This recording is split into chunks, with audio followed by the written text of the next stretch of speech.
That's why I wasn't saying anything. Not turn on. Not turn on captions. Turn down, as in make less loud, as in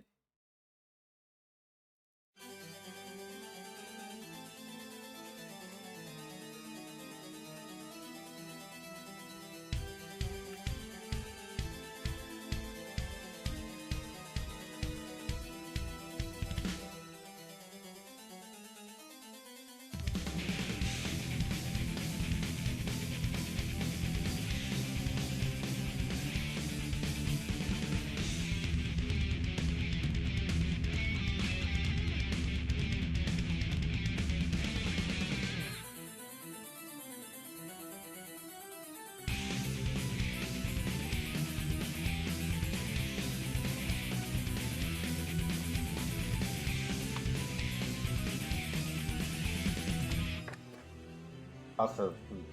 That's why I'm trying to pick it up. Yeah.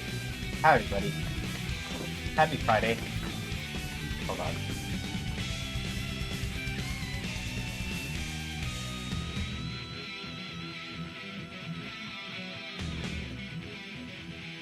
I forgot that not everybody is here for like bag opening ASMR. So my bad about that. Happy Friday. I hope the day was restful and or productive for y'all. 50-50 for me, I guess. I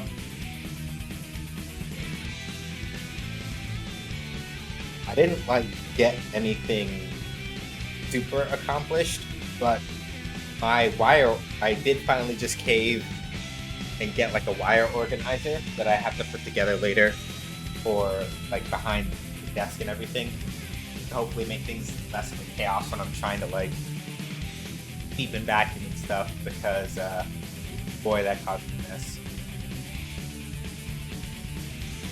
But yeah, I'm doing okay. Hopefully everybody else is good. But yeah, hi Dinka, hi Stubby. I'm gonna go get something to drink real quick. Then I think we're gonna get into it, because I don't really have anything to announce or otherwise talk about that I haven't already.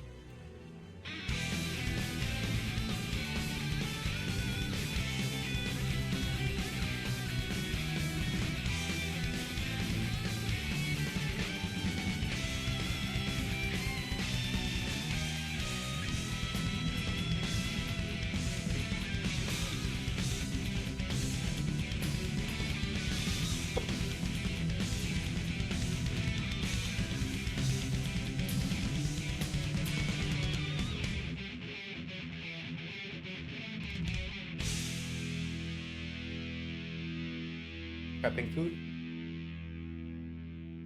I need to go grocery shopping. I may do that tomorrow. Tomorrow's a little busy. But probably Sunday.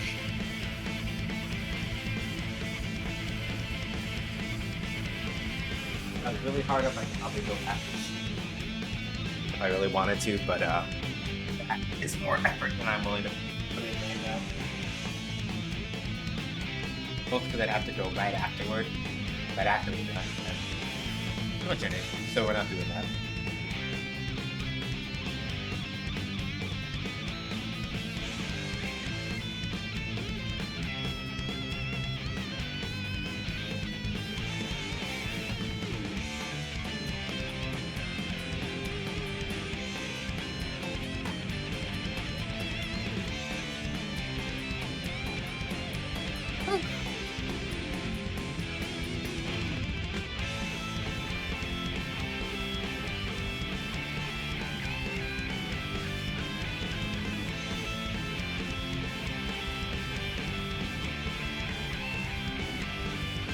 I'm just sitting here thinking for a second about what I was going to say, and my memory is completely shot. So let's just play some fighting games.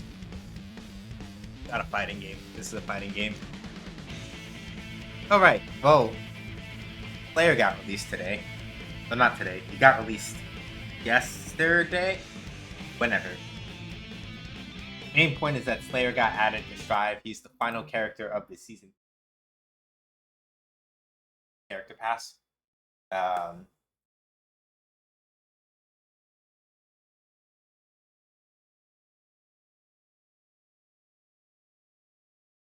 He's still Slayer. That much I can tell you for sure. Hang on, we're not getting sound. I got, well, game sound. So let me that a little bit, and hopefully we just got it. Hi, Cat Wizard.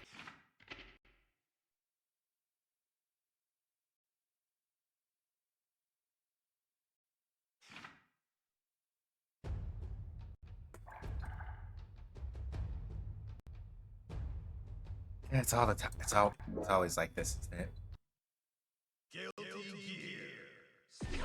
Hang on a second, I can fix this.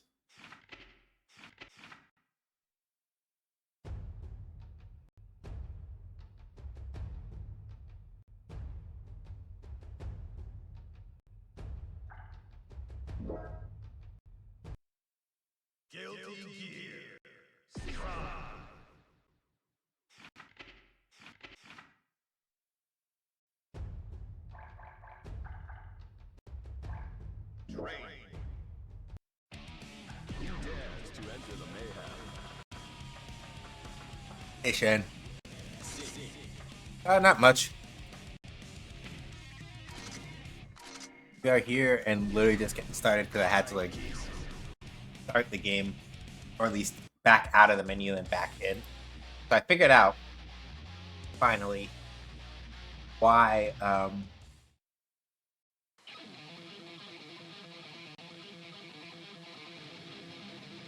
I figured out why I have issues sometimes getting like my controller to get recognized. The short answer is that apparently Guilty Gear Strive registers the controllers in the wrong order sometimes. So you have to literally you have to only use the keyboard to make that register as controller 1, then back out, then do your inputs again with the controller you want to use to make that register as player 1 controller. For some reason, I don't know why, it just does that.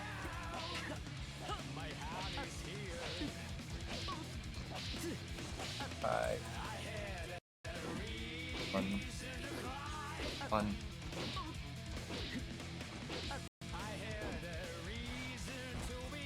Well, hopefully you're doing well, Shan. One, damn it. 2, 4, 5. Flash range is not. This is too far.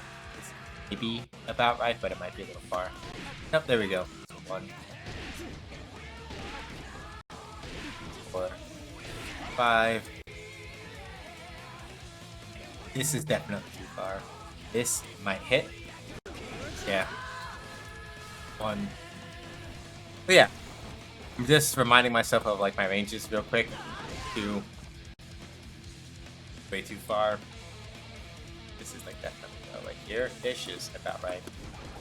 Nope. It's like here. 1.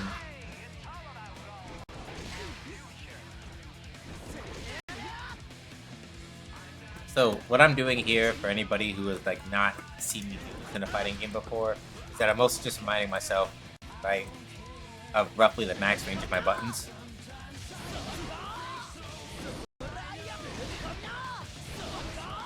And the reason why this is important is because the thing is that a lot of the time you think that it's like I have to either watch myself or I have to watch my opponent when I'm fighting in a fighting game, right? That's not exactly accurate. A lot of the time, really, at least in my general experience, it is better to look at the space in between you and the opponent because use that spacing, right? It's like this is too far for 2K, but this is about right, right? You can use the space between you as a better gauge of what you should be looking for because most buttons will enter that space between you and your opponent. Right? So looking too hard at like your opponent and what they're doing all the time anyway.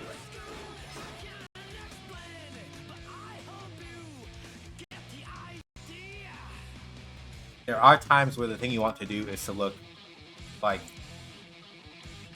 the thing that you want to do is look right in front of your opponent. Sometimes you want to look at the space in between one of those two. But yeah, like looking at yourself in a fighting game is like,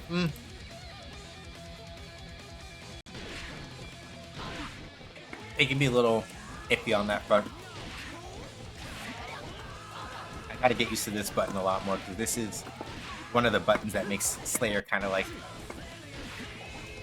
try a little bit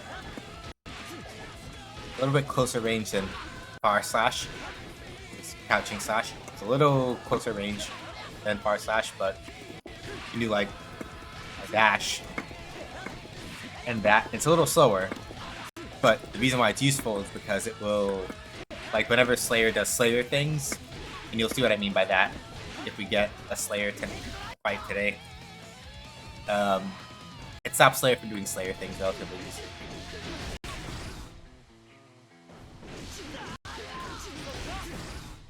I just want to...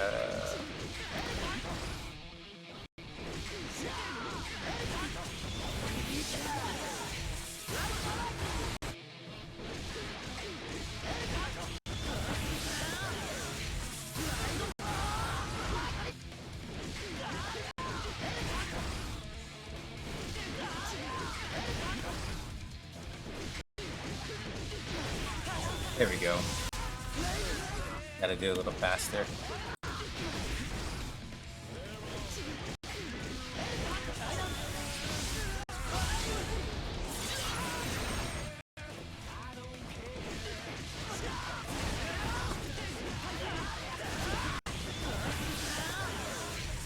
RTL.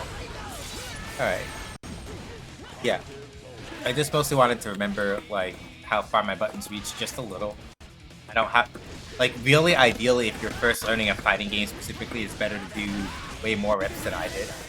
But because I've been playing Strive slightly more recently, I don't have to spend as much time doing the warm-up. I just need to kind of, like, remind myself of the important things.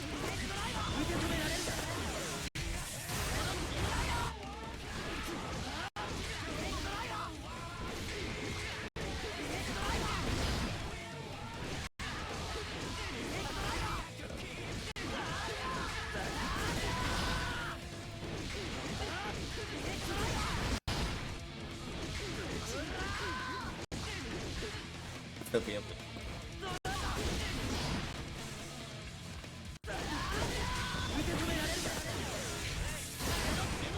Okay, so it doesn't work. I want to do it probably from like...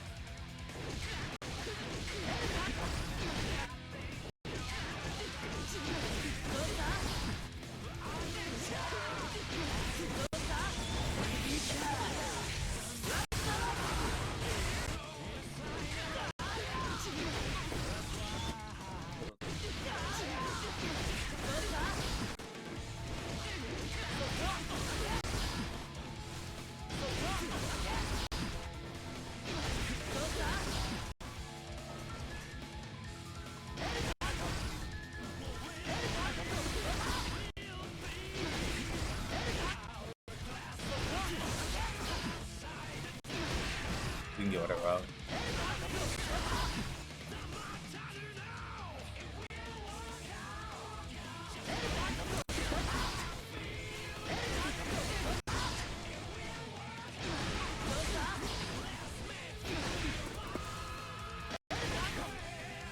So the thing that I'm doing to explain what it is that I'm mumbling about is that the idea behind how some of Sin's combo theory works in this game is that when he does a special move or a special move follow-up, he cancels this move called Gazelle Step, right? And when you're in the first couple of frames of Gazelle Step, you can cancel that into a super if you have the meter for it. But using a Gazelle Step requires one block of that little stamina gauge above his super down at the bottom. So, or tension gauge, as they call it. So, the trick mostly is that you want to like buffer another input while you are doing dash cancel for your super. Like you buffer the input for the super while doing the macro. And then if you do it quickly enough, you can finish the motion like that. and then you're good to go. So I do the half circle back while Sin is falling from that, then press the dash macro to get Gazelle Step, and then in the very first frames of Gazelle Step, I get, like before I even move from Gazelle Step and lose the stamina from it, I get RTL. You can do this with like other specials, other supers too.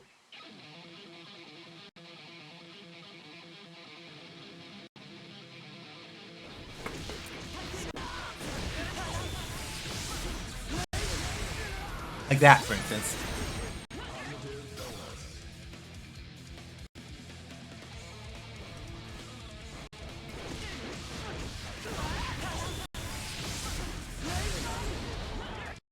And when you're near the corner, you want to do Tyrant Barrel instead, like I just did, because that gives you more damage.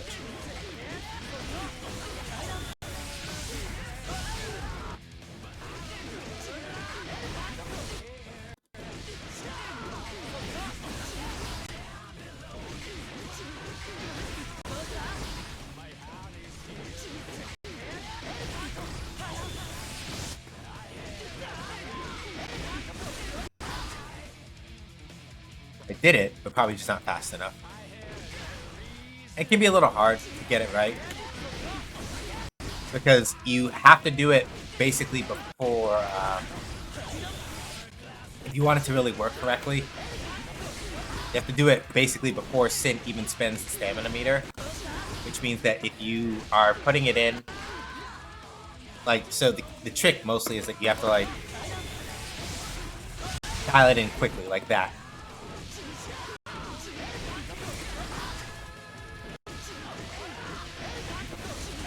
Like this, right?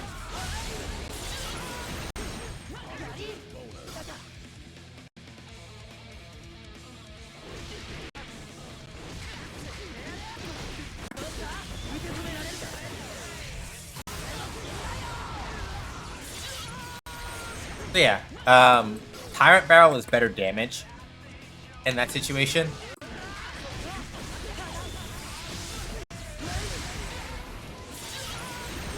But RTL is better corner carry. So it depends on the situation, sort of. Right?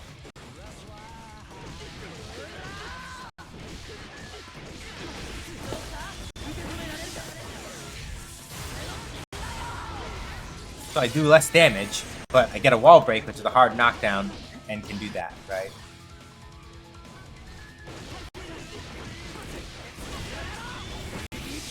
And there are distances where if you try to do Tyrant Barrel, you cannot get the clean hit that does more damage. So there are certain circumstances where you just want to do RTL instead, get the corner carry, get the wall break, and go from there.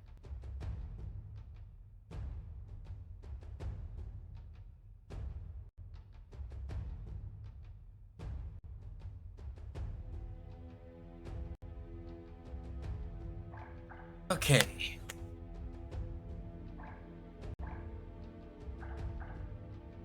Yeah, let's go hit up online matches, I guess. Time to suffer.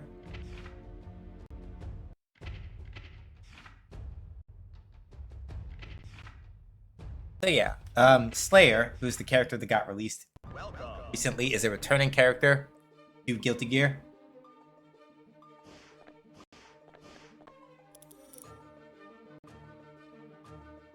Generally speaking, the way that Slayer has worked traditionally is that step 1, Slayer gets a counter hit. Step 2, your entire life ends. That's pretty much the way that he works as a character. Like, that's pretty much the thing. Slayer, especially in the older games, but also very true in this one, if he catches you pressing buttons when you're not supposed to be, he will explode you. And to that end, he has a sort of like sway step move called Dandy Step, where he either covers ground very quickly or he dukes back to then move forward, and he has various follow-ups that he can do off of Dandy Step. And in this game in particular, he has the ability to run a pretty nasty mix if he gets you in the Dandy Step blender.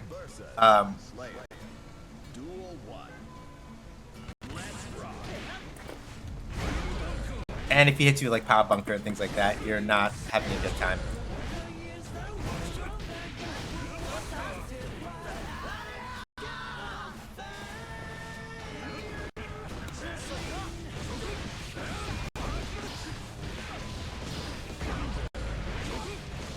Yeah, I also don't know the match. I do not know the matchup in this game. So it's one of those things where if I get too cautious, I'm probably going to lose a lot.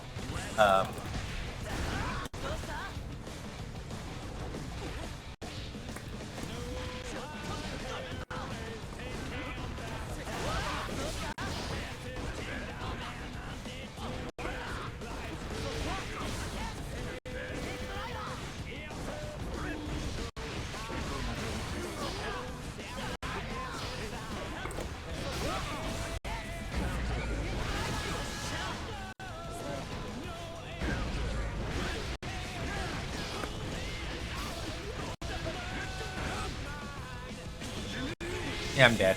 I died. I died.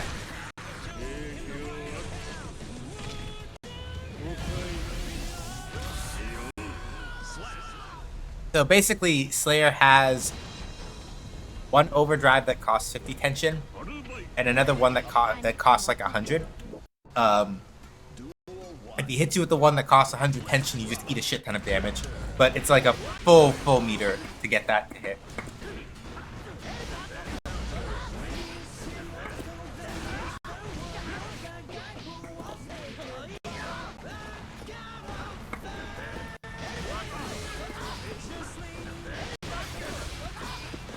I didn't have enough for the stamina cancel.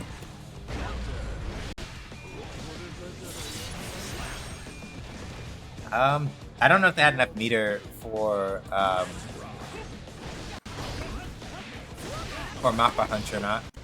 They may not have, which is why they kind of just ate that. Okay, this one is not that scary.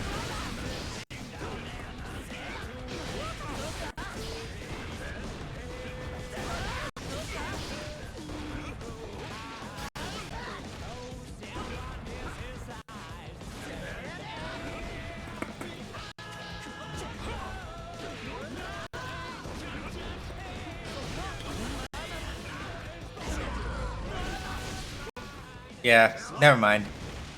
Like, this person is, I think, still relatively new to Slayer, because they're letting me hold way too much space. Like, as a Slayer player, even against like Sin, this is not a thing that should be like the way that those interactions went should not be happening that particular way. Better.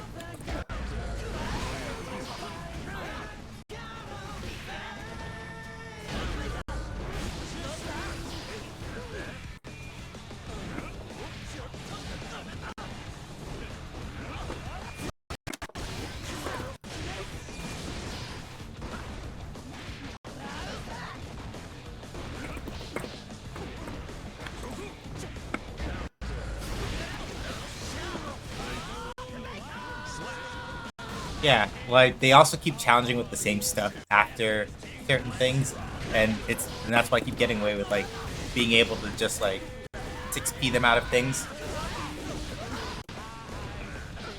They're not really. Yeah, like why are you letting me do that? Like I'm plus, but I'm not that plus. Come on. Thank you.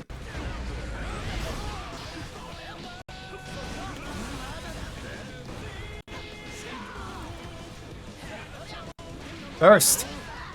When are you gonna Yeah, either new to Guilty Gear or new to Slayer or both. Because like, where were the bursts?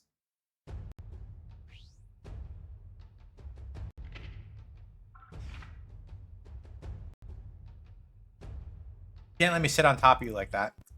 You cannot do that. That's how you die.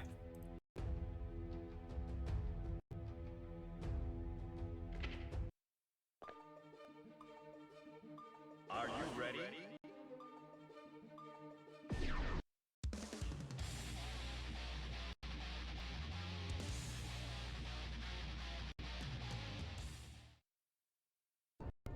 Alright.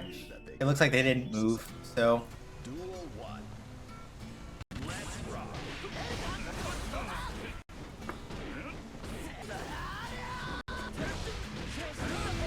Yeah, like they know combos and that's about it.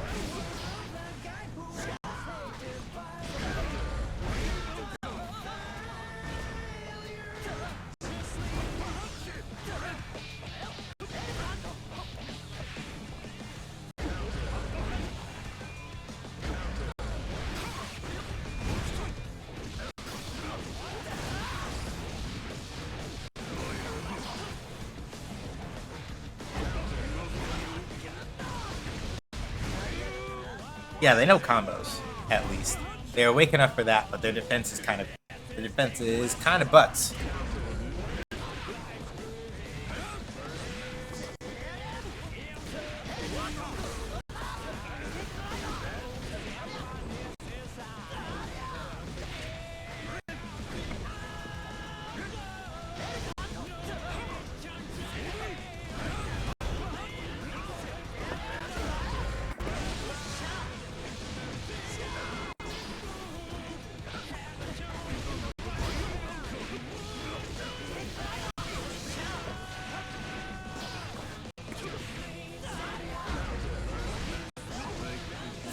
Yeah.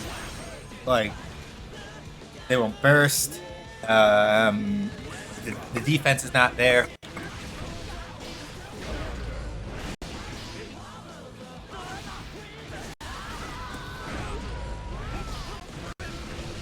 They're not doing like a lot of. I mean, I don't expect like necessarily everybody to like already have like dandy setups on lock. Like, not everybody is like good.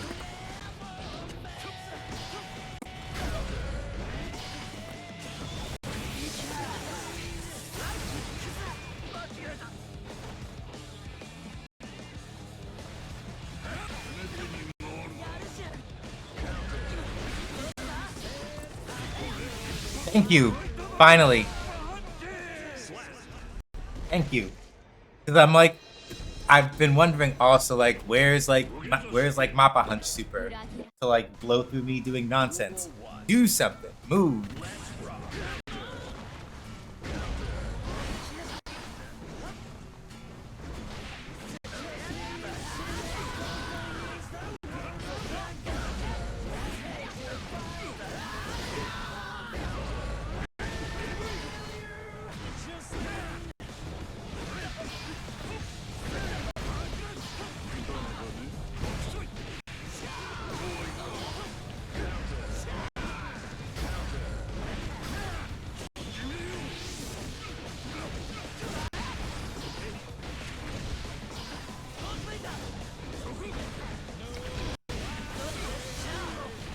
Done.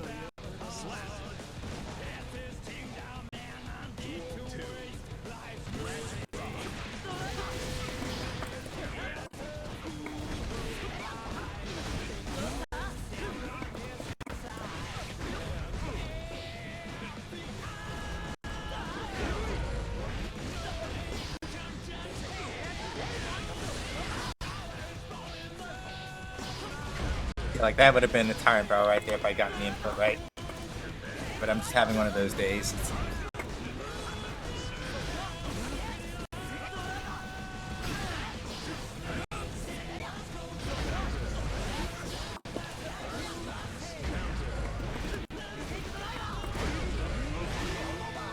Yeah, you thought I was gonna burst, huh?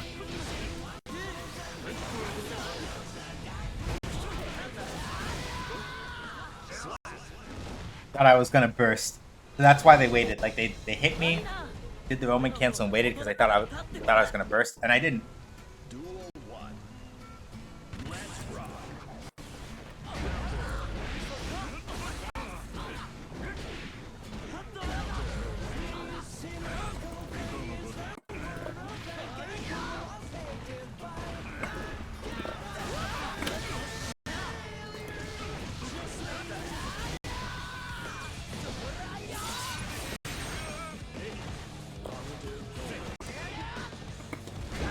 That's fair. Thank you.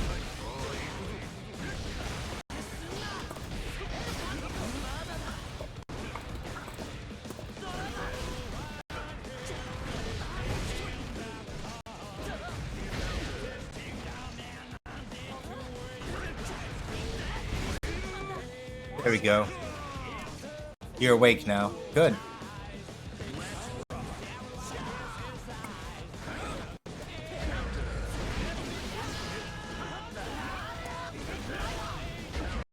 That's my fault.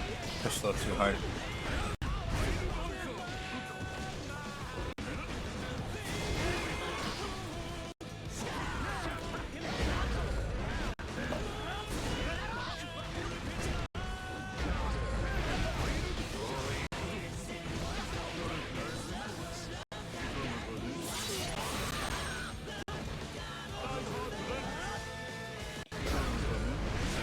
Thank you.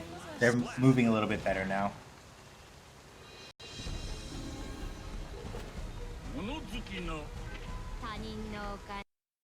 And I'm not adapting quickly enough. Which is fine, honestly.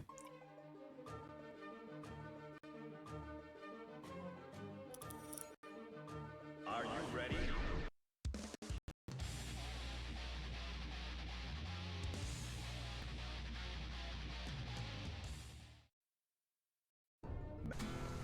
Duel 1. Let's rock.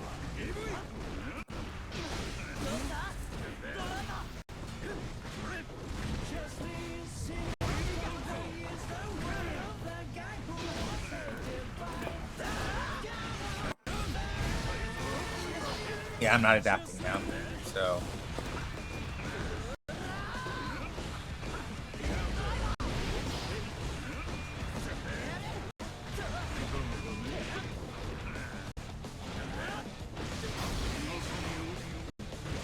Yeah.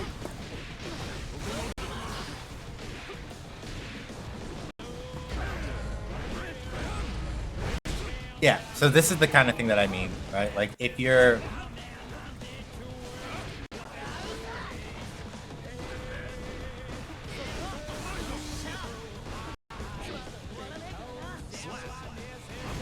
That must not have been as plus as I would have liked. Which is fine.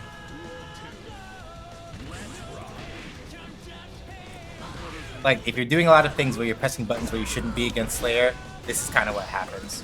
Like, a lot of, like, me getting my ass beat right now is because I'm pressing buttons against Slayer at spots where I shouldn't be.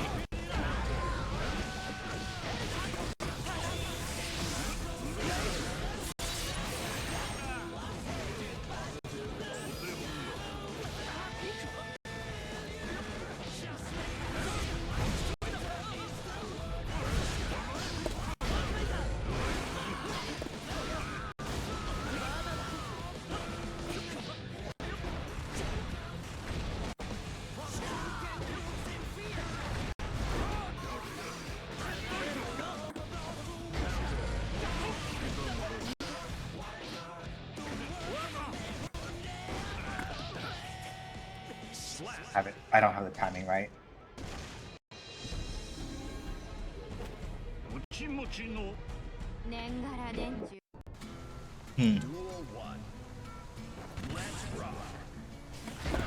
I've also become predictable.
Back up a little bit now because I'm out of stamina.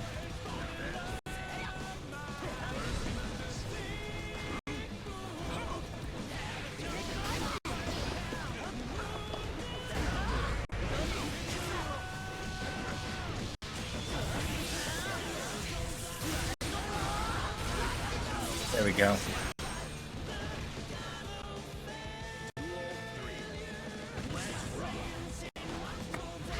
Mhm.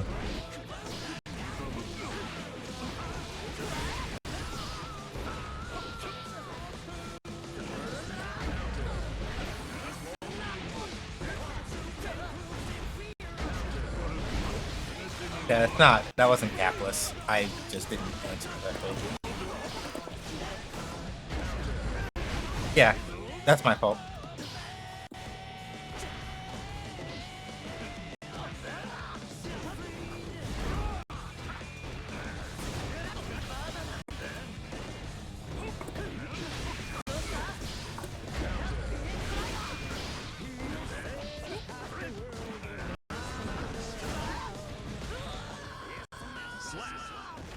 Okay.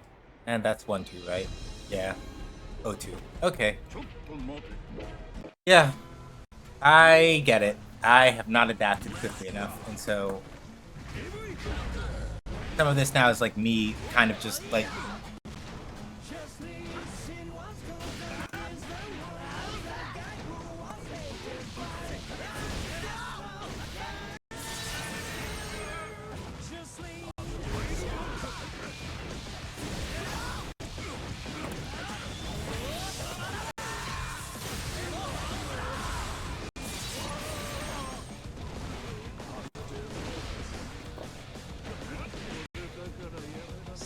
there we go.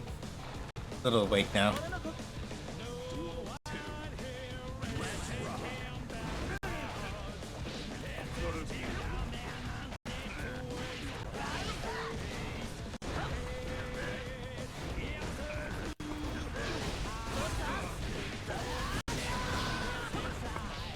Okay. That's not fast enough. But 2P should be, I think. Yeah, exactly. Yeah, yeah.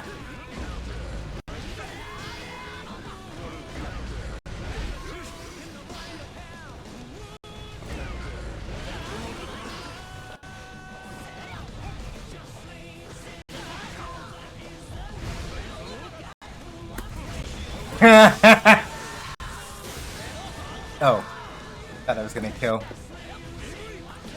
I thought that was going to kill, and I'm sad. Otherwise, I would have kept going.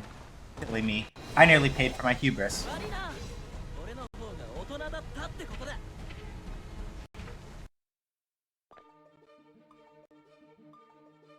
But yeah, now I know.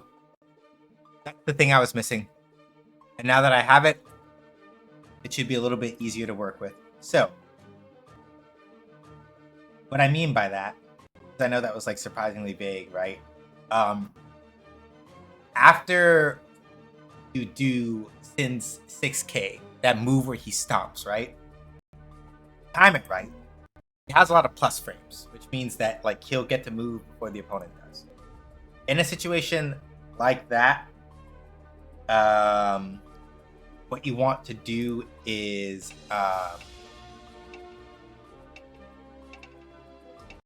do that, and then you do Sin's crouching punch is 2P. And if you have enough plus frames, then basically somebody trying to like mash out after you do stomp because they think you're gonna do something else, they die. And they die quick. There's not like a lot that Sin can get off of that, off the rip, but he can, for example, do like, you do stomp, then you put out 2P if you catch them mashing. Hey, dandy step on my power bunker till I'm mappa. Hello, Minato Star. Welcome on in. Yeah.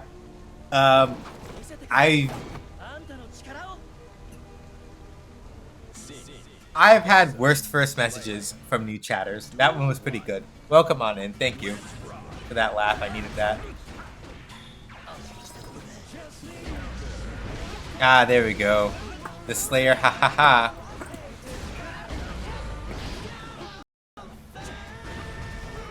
Yeah, here we go. Yeah.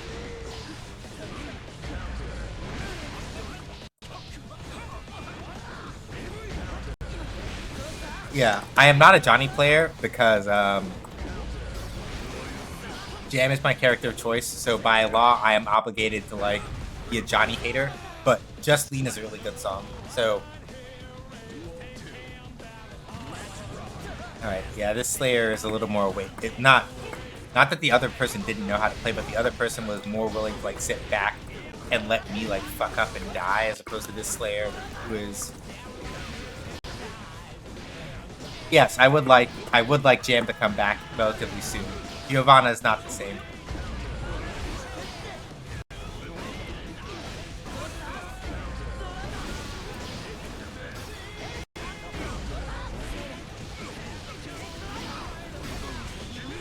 Ah, I'm dead.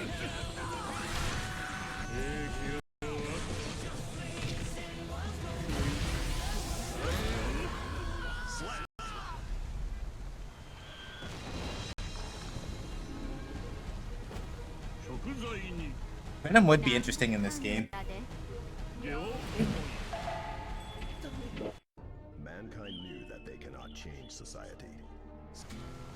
Duel 1. So it's not that Oki doesn't exist in this game, but Venom's, at least in his current iteration from like Exard, his Oki's probably like a little too oppressive for what this game ideally wants to do with that sort of thing. So it'd be interesting to see how they translate him.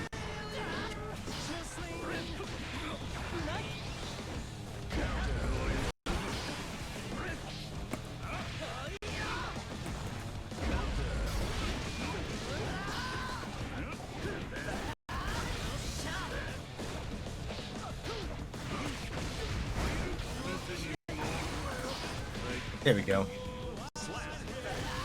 They have a much more aggressive offense than the last player that I fought, but they're also just as prone to getting hit. At least when I'm not like challenging at spots when I shouldn't be anyway.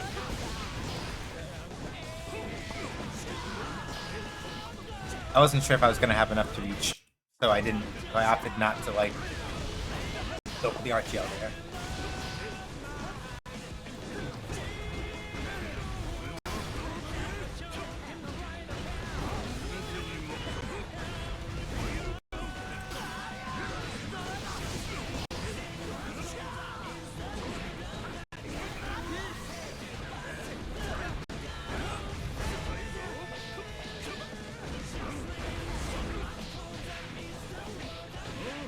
There we go. Got it. So yeah, the main thing with Sin 2P, that little crouching punch that he does, also thank you for the good luck. Sorry, forgot to say that.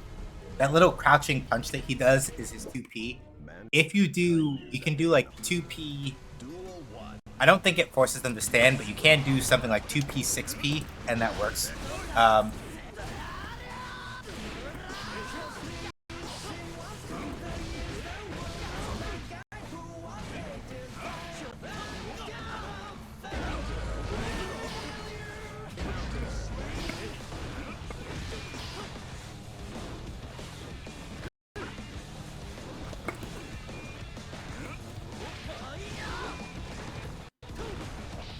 I meant to do 2P there, but I messed it up.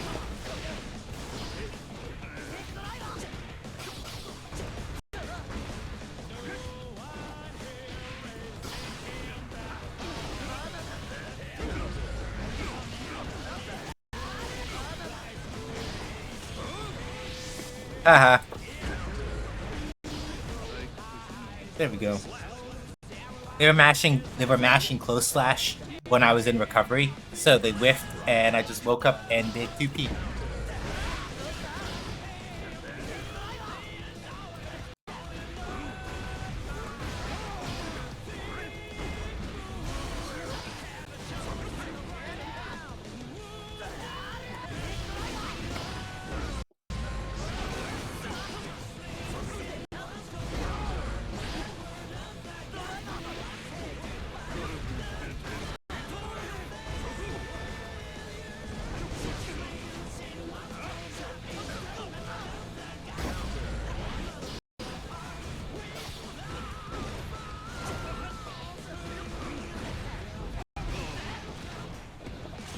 I don't know if that hit. Let's hope so. Yep, I'm out. It's okay.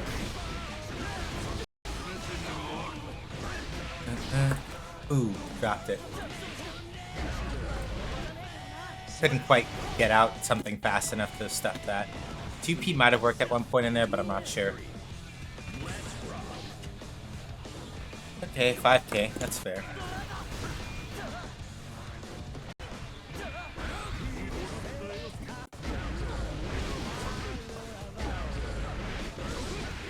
That's off.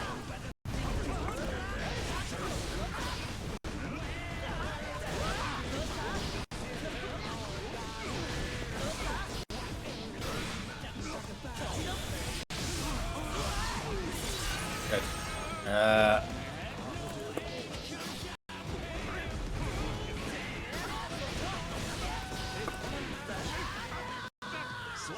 There we go. Yeah, they really could have gone for like Wake Up Mappa Hunch Super and just absolutely punched me in the snot right there. Either they tried it and the input didn't come out, or they were too scared. Either or, they died. So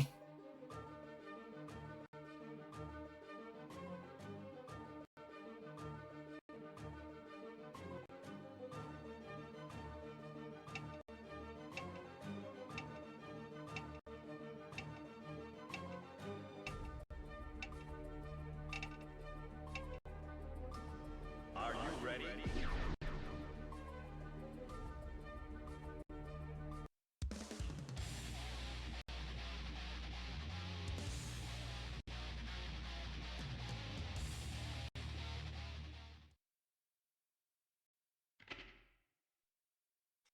Mankind. Duel 1. Let's rock.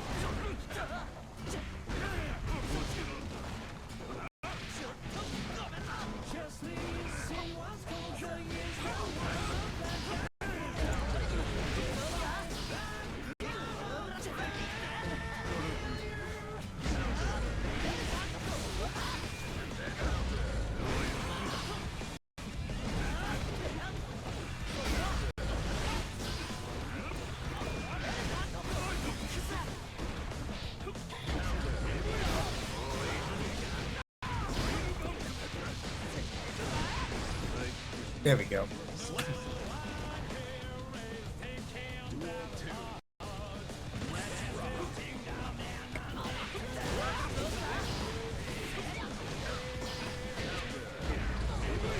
Oh.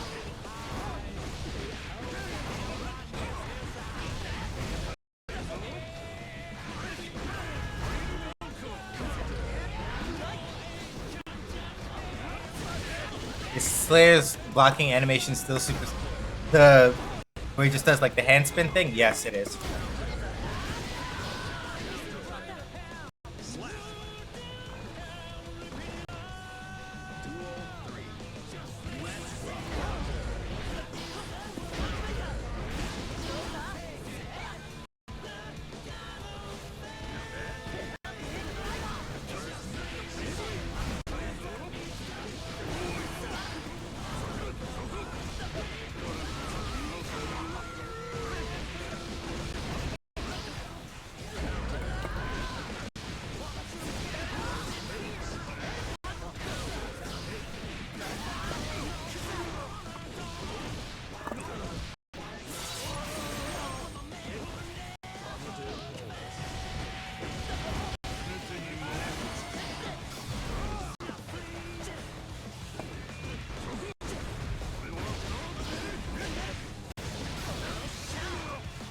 Nope.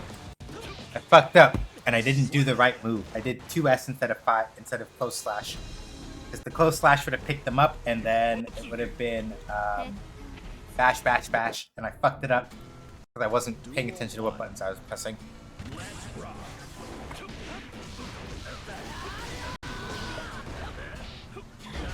Okay, I can't Gatling straight to that. I just have to practice.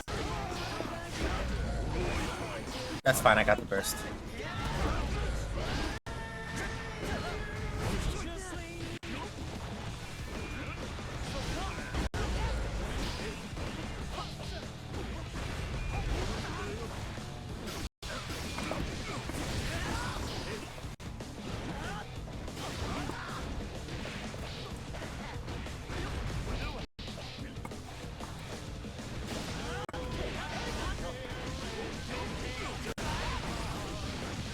There we go. Gotcha. Done. Alright. Why did you try?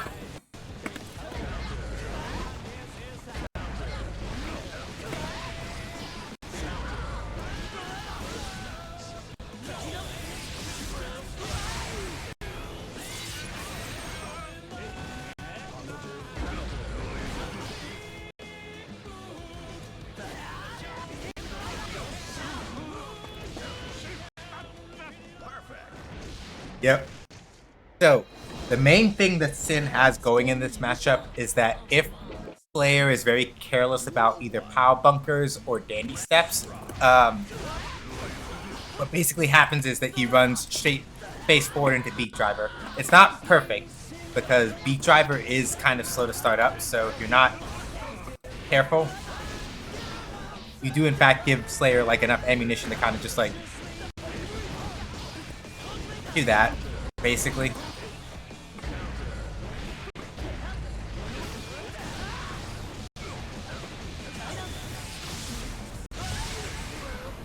Almost killed. Wow, almost.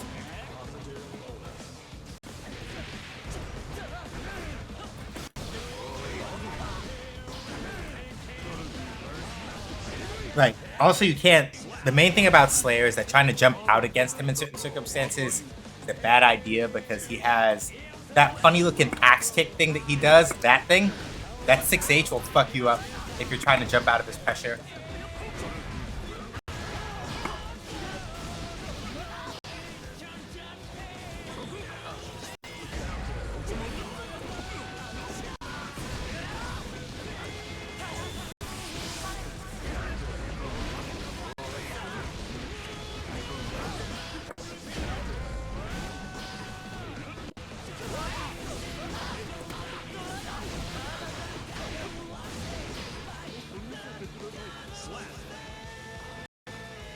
Whew.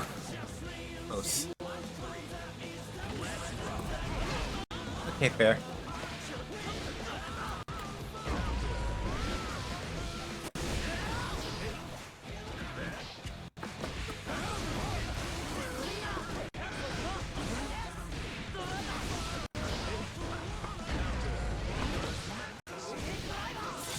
Oh, I could have done tie and barrel and probably killed.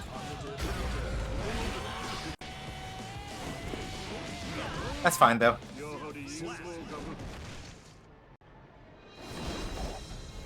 We'll take that. So yeah, the main thing is that Slayer is still very scary and very much a pain in the ass.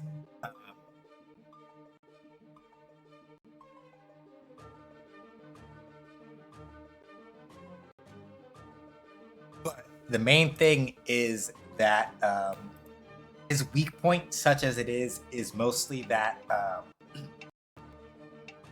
while he's really, really good at mix, if you have ways of sort of like contesting the space where he wants to do like POW bunker and things like that, then he has a much harder time like actually asserting himself in certain ways. But the main thing is that like Slayer will absolutely, when it comes to scrambles though, like fucking with Slayer during a scramble is not a good idea usually.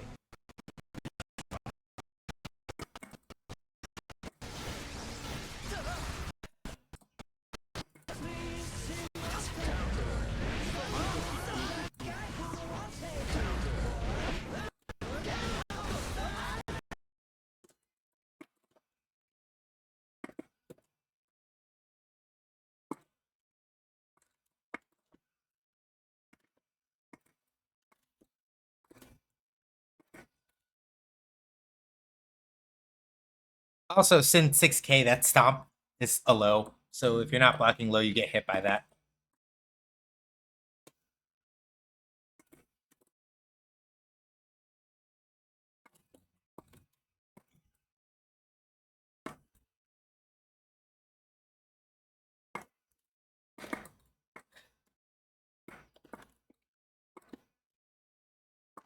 Okay, I see.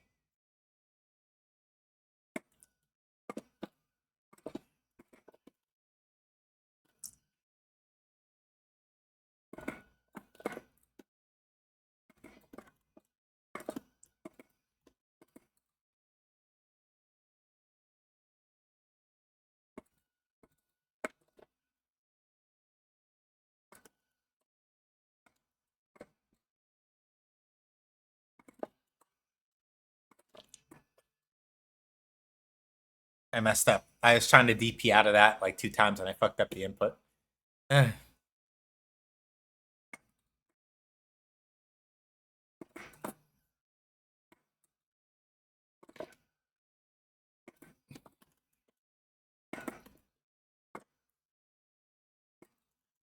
Oops.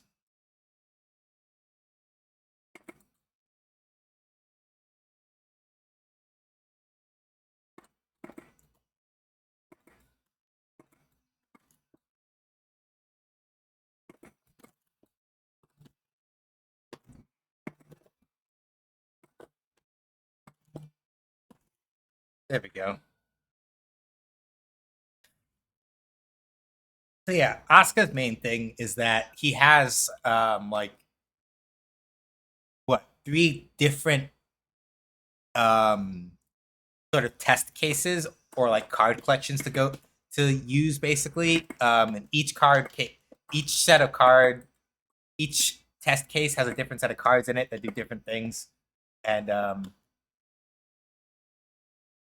remembering which is which is as much of an exercise in um, is as much of an exercise in patience for his opponent as it is for him.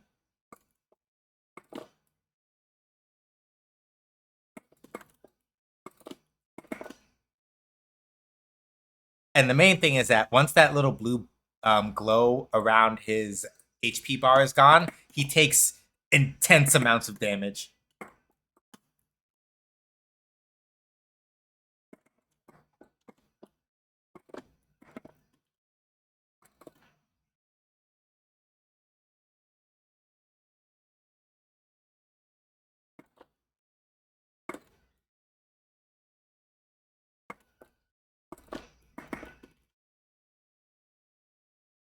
Like intense amounts of damage once the blue bar is down. And basically the way that you tell is that little purple meter right above his tension gauge is his mana. And he uses mana to fuel some of his spells from his test case cards, as well as and when he gets hit, he loses some. So basically, the more spells he has to like have an economy between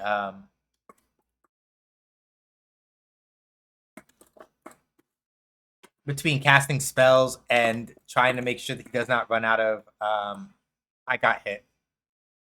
But I did. Yeah.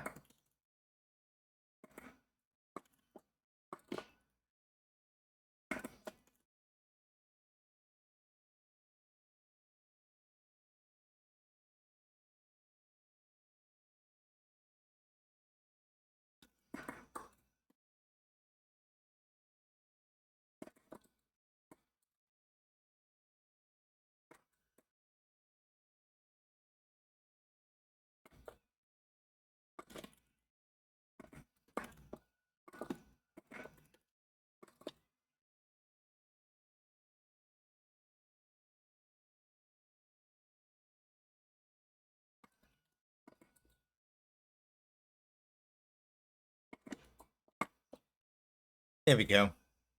So yeah, basically the thing about Asuka is that if he keeps you out, he keeps you out. And if you're not good at recognizing like what he has on deck as far as like his cases go, you have a hard time. But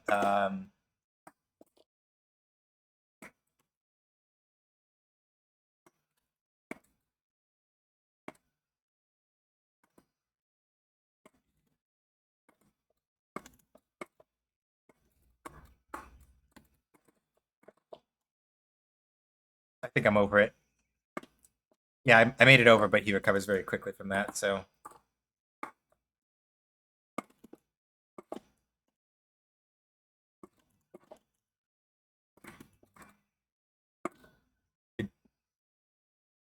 yeah, you're dead. Like when I say that when Asuka loses all of his mana and he starts taking an intense amount of damage if you put hands on him, I'm not kidding. Like Asuka has a very, very, very bad time if he is out of mana and you as the person playing against him are loaded for bear, you'll kill him. Dies a lot. He dies fast.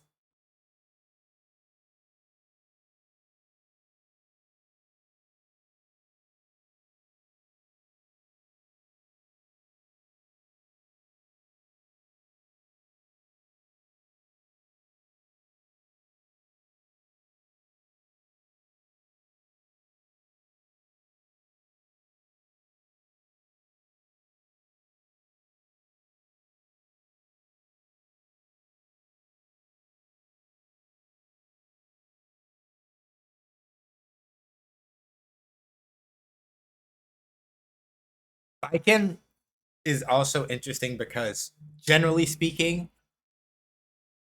not in a literal sense, she's not literally like Akuma, but she is similar to him in that she usually tends to run a very good offensive and even to a certain degree defensive game and gets a lot of damage out of it. But in exchange, right, she usually has a hard time dealing with all the damage that comes her way. Good jump. Good burst.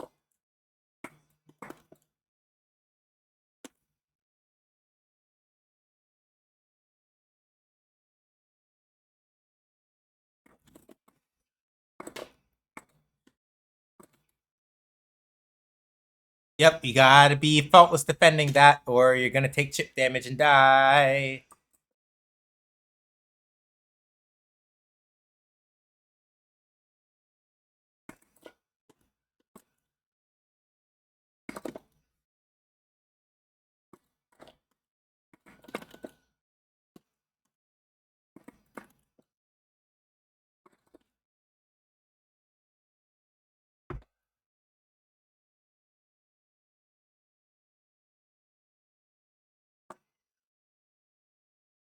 I hesitated, and now that we're tied together, I gotta worry about.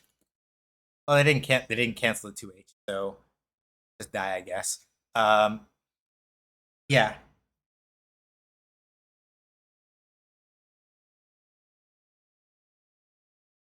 Ooh, Tommy.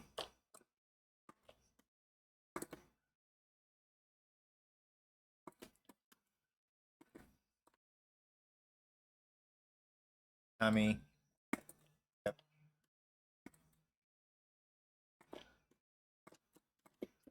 Yeah, that's fair. Tommy.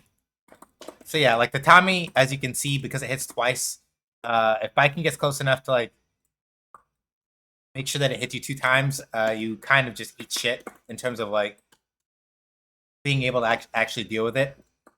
I'm dead. Um, Tommy's really good at keeping you locked down and stopping you from like immediately trying to like push back against her in a lot of ways that matter.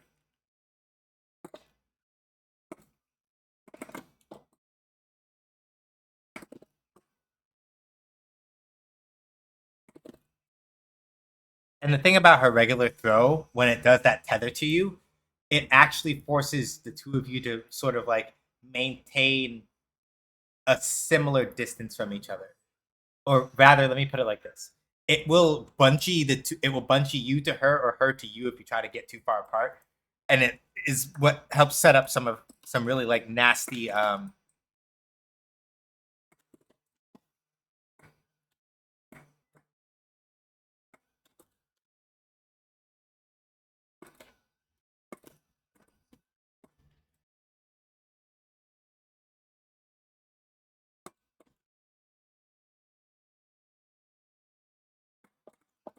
Too low, and I didn't react in time.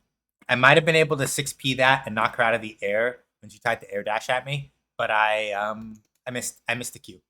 Um,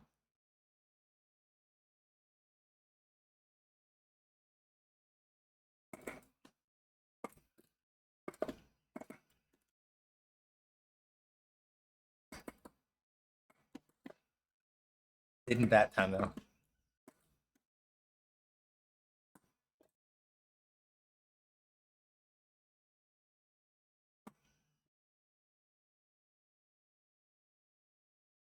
Huh?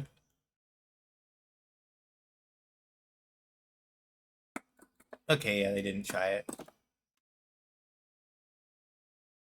I mean,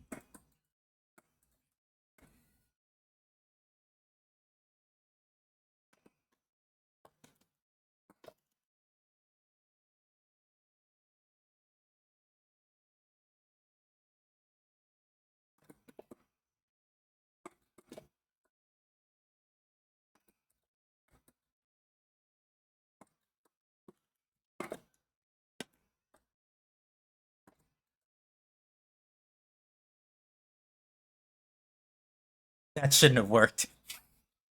I don't know how that worked, but it did. Tommy. Tommy.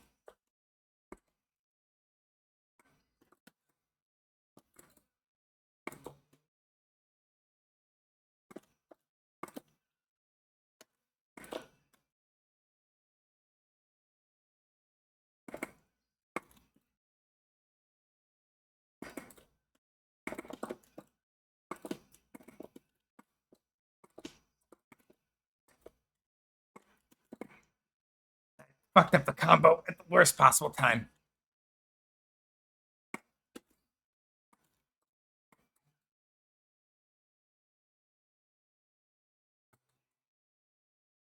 Oof.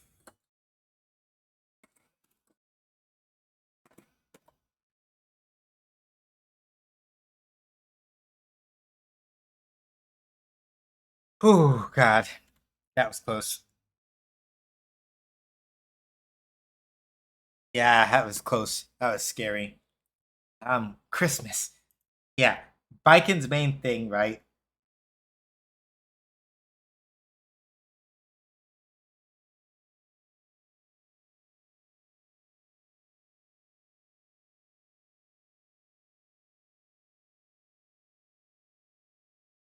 Let's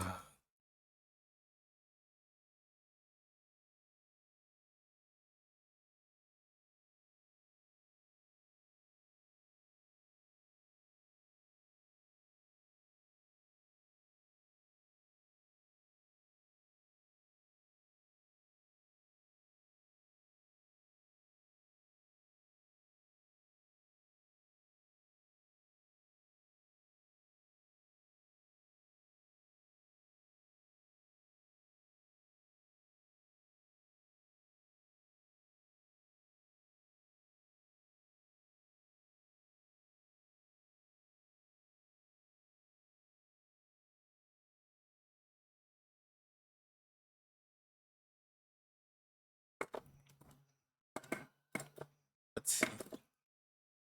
Okay, good. Back dash.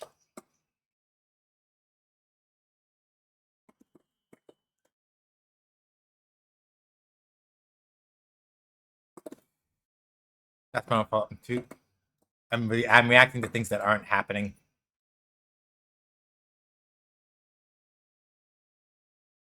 Yeah, I'm reacting to things that aren't happening in a lot of these situations in this matchup, and that's why I'm dying. Like doing things like, oh, I'm gonna DP because they're gonna run in. It's like they're not doing that. Well, they are running in, but not when I'm down.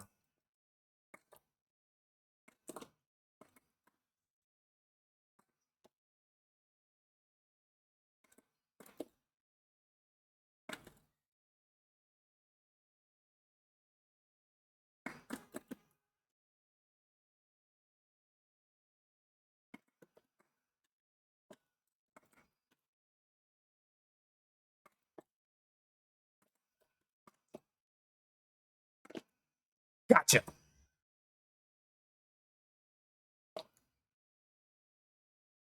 That felt good. Love it when I get that.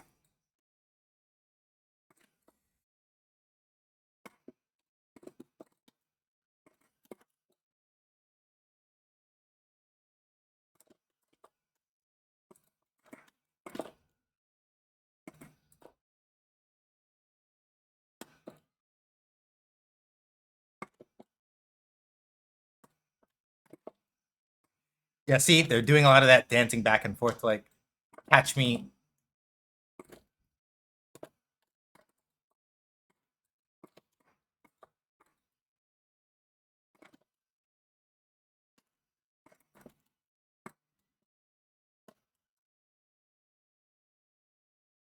I might die. Well, maybe. Yeah, see that dancing? That was to bait a DP. Like that. That little back and forth they did where they dashed in, then dashed back out. Baiting a DP. Absolutely. Meant to bait a DP. Right? 100%.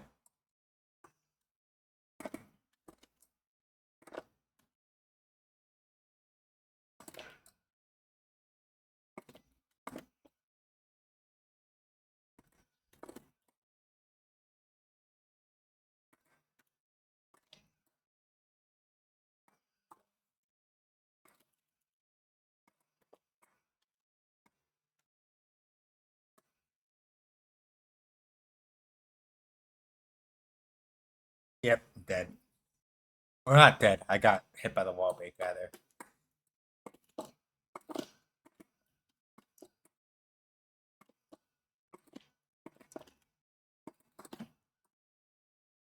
Nah. If I hadn't swung that 5S, I was too impatient.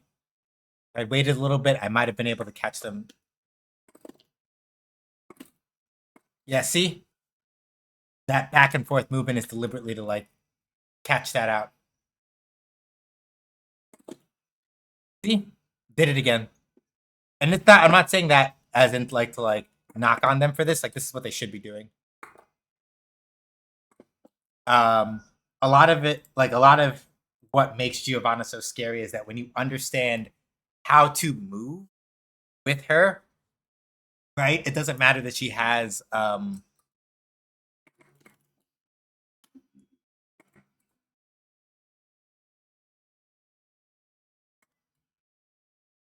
see?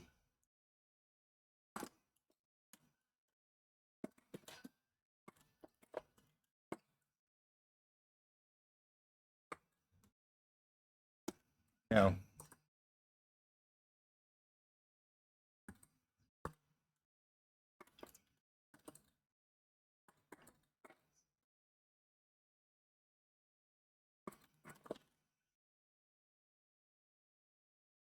Couldn't kill, but oh, that's gonna hurt. Oh, jeez. All right. I shouldn't have done that. I should not have done that. And that's why Beak Driver for all the space it covers is it's not something you throw out raw unless you're like absolutely sure like you can like stuff somebody, right?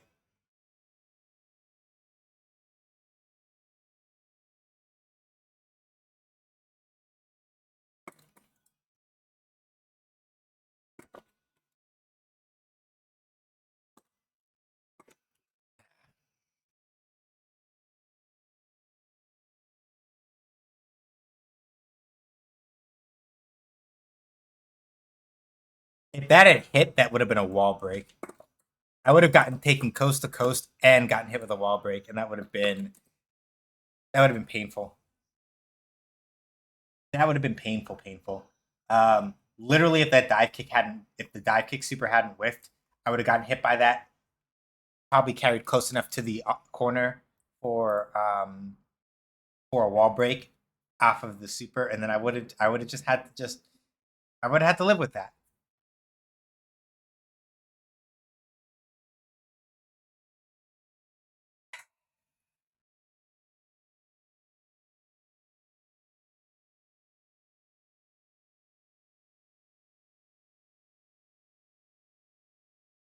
But you know, it happens sometimes.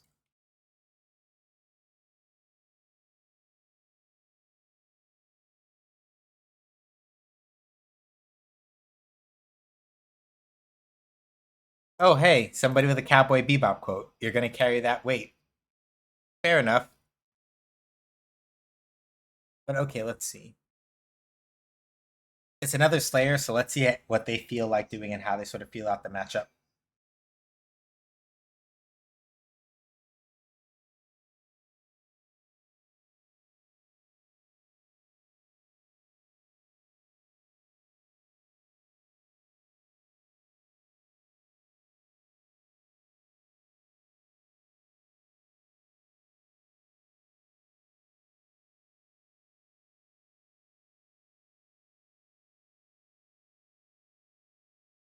Okay.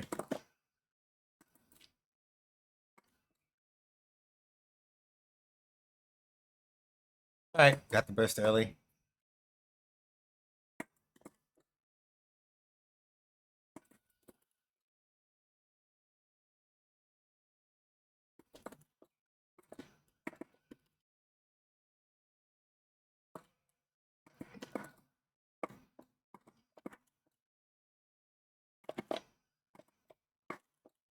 There we go. I keep forgetting that I can actually drift when I roam and cancel, and I should be using that more often. Um,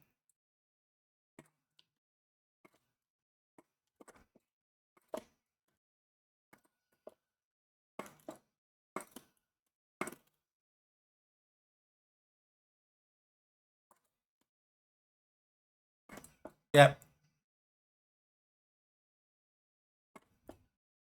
Got the burst. Oh, yep.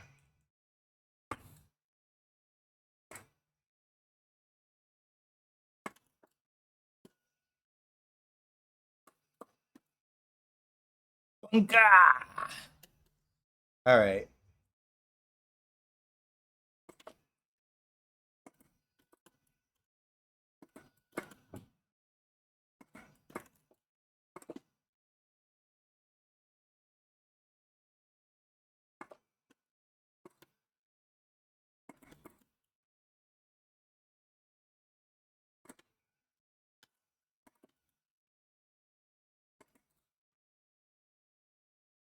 Yeah. So you saw that they tried to do what they were trying to do there was the backstep version of Dandy Step to try to like evade what I was doing and then come forward and hit me. But like that, basically. But I already had a button out before they could do that.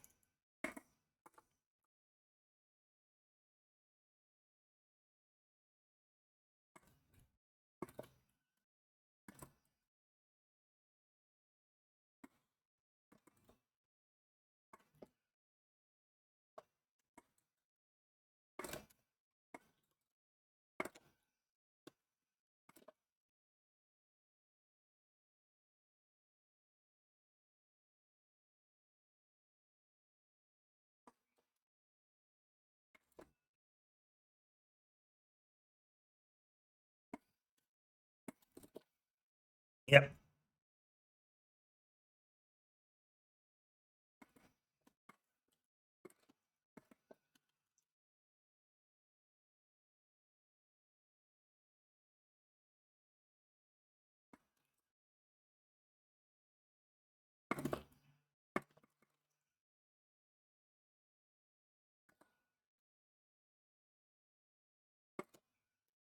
Oh, yeah, that's fair. Mapahanchi.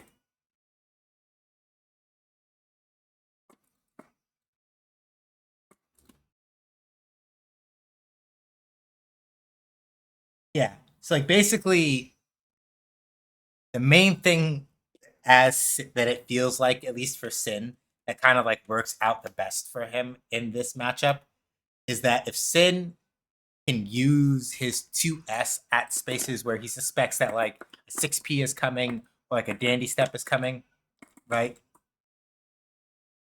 Or a map or like a mappa hunch, but that's like less likely to actually catch out because mappa hunch is mappa hunch. Like keeping up with that shit is yeah,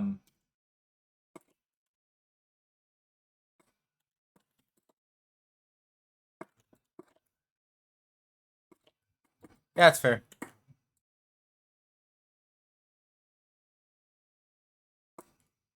I did that too early. That's probably gonna hit.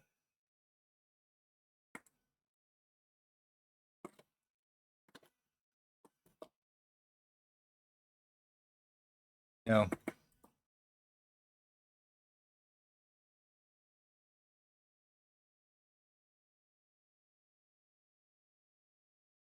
Yeah. Like again, it's mostly one of those things where it's like, ah, fuck, that was active. That was way too active to catch out.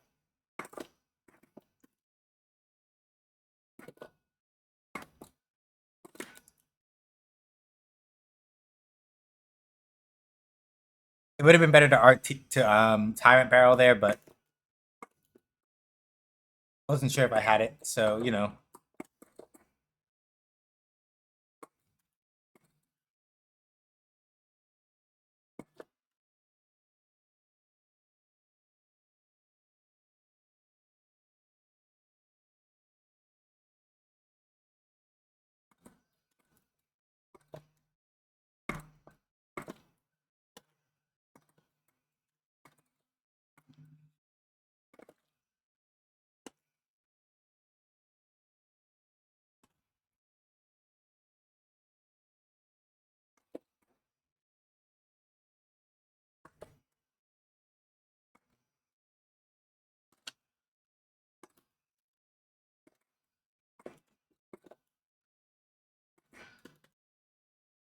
Yep, fair.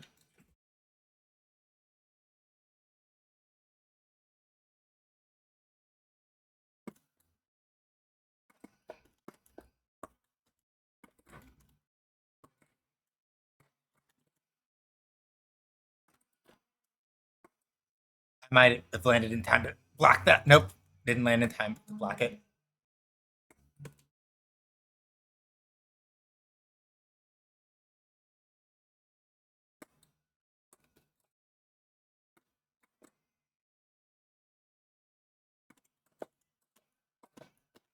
There we go.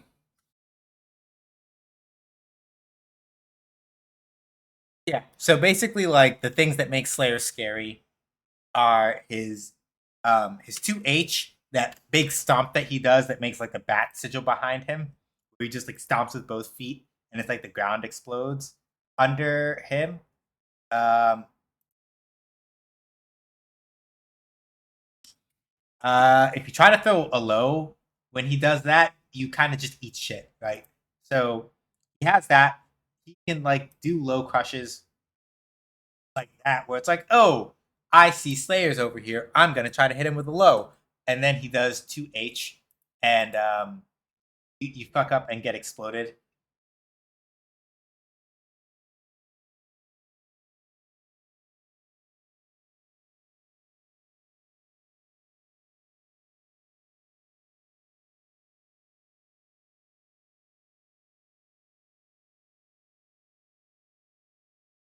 And it's one of those things where it's like, right, lol, I pressed the button too early and now I'm dead, right? And so, like, that's Slayer's main thing. Like, he will use that 2H to sort of blow up people that are doing predictable lows, or if he's in the middle of like a string and Slayer's like, oh, you're not blocking low, I'm gonna do 2H, lol. You die now, right? And the thing that makes that so scary is because Slayer has like pretty good overheads also. So like there are times where you're like legitimately questioning, okay, right. Am I literally about to get like absolutely hosed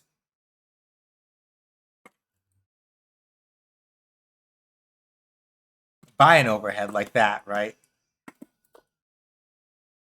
Or because like yeah, he has out of Dandy Step, he has an overhead, he has a low, he has a move that's like that can both cross up and is really plus.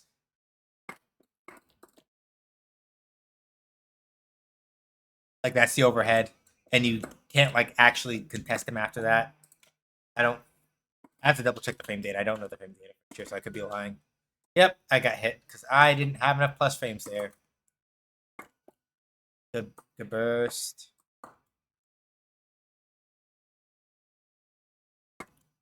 Oh yeah, I should get punished.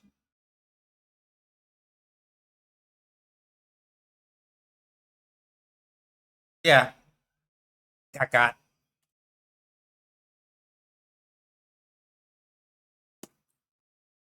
Yeah, see that? Like that.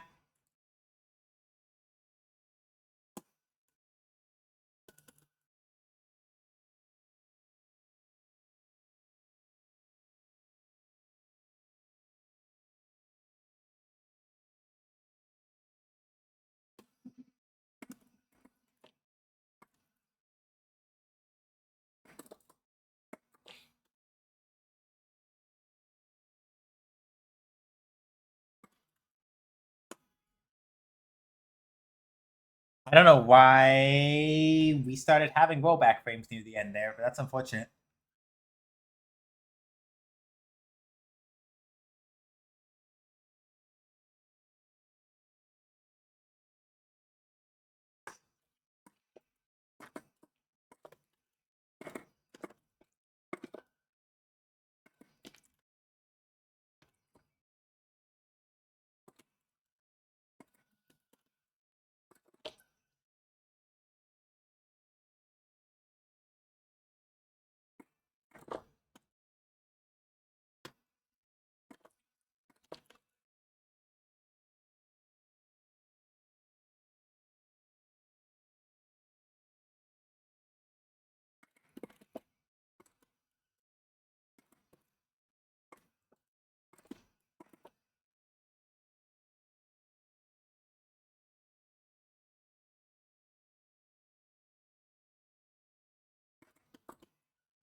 Yeah. That felt good.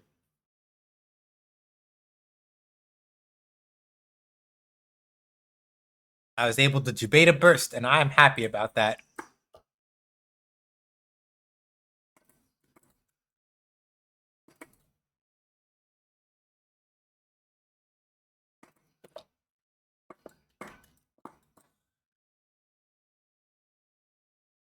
That's fair. I deserve that.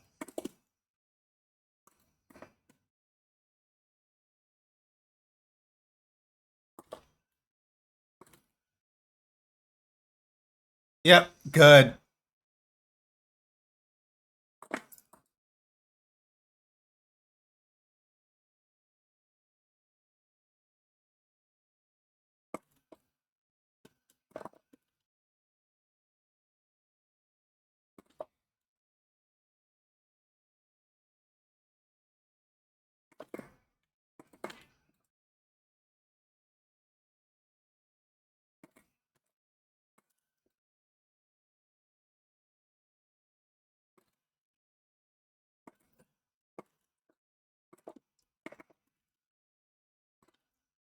Yep, there's the burst.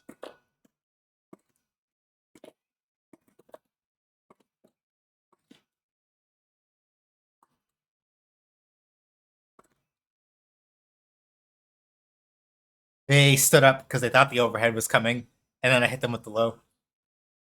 So yeah, that's the main thing about Sin, right? That 5H, that two hit swinging step that you see me do a lot. If I let that rip, right? That's a situation where the opponent, if they block it, they have to guess between, oh, is Sin gonna do the overhead? Is Sin gonna do low? Is Sin gonna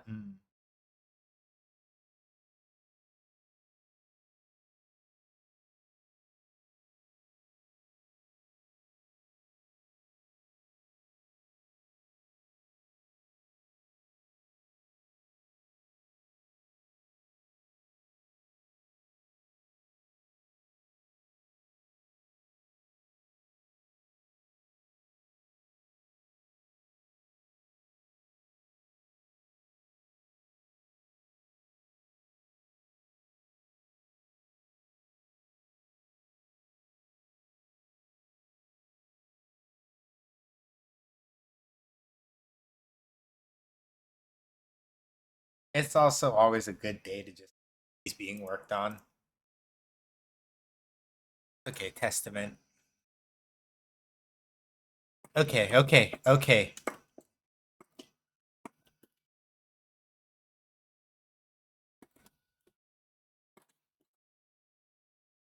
Prithee, Sovereign.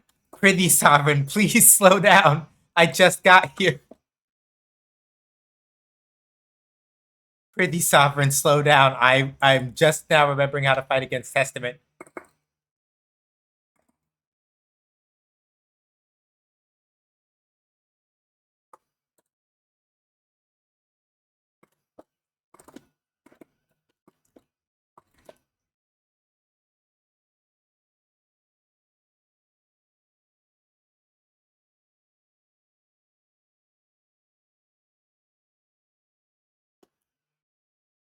Thank God that I remembered to do the other thing. Ah, fuck, ran too long. Most important thing is to not get hit by crows. Just don't get hit by crows. Don't get hit by crows. Ah!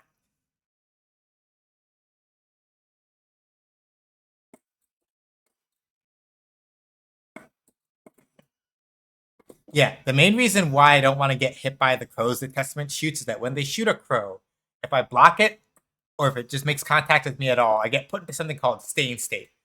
And while in stay in state, the next hit the Testament does to me, whether it hits or not, will do like an extra detonation, which keeps me locked down. And I do not want that.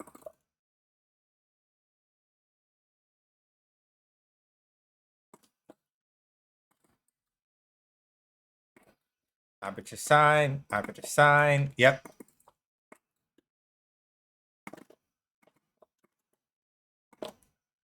Should kill.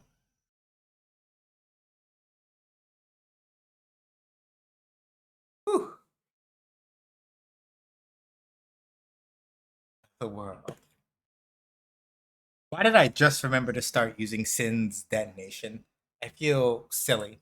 So RTL, if you have more than 50 meter when you do RTL, you can just press, you can just like detonate and stop Sin from doing the other 2 hits of it in exchange for like doing a shit ton of damage. But it uses up all the rest of your spare meter if you have it. Ooh. I didn't get hit by the crow. And that's all I really care about.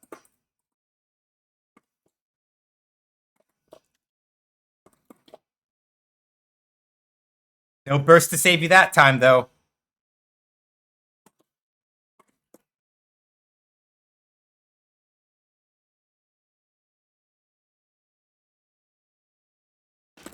Yeah, they backed up a little bit. Okay. Yep. See how I'm glowing purple? That's stain state.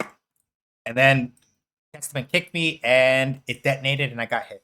That is why I do not want that crow to make contact with me. Because if the crow touches me, basically dealing with Testament's block strings when you have stain state applied onto you is it sucks. It's not fun. So the ideal situation is to not be touched by crow. You do not want that to happen if you can help it.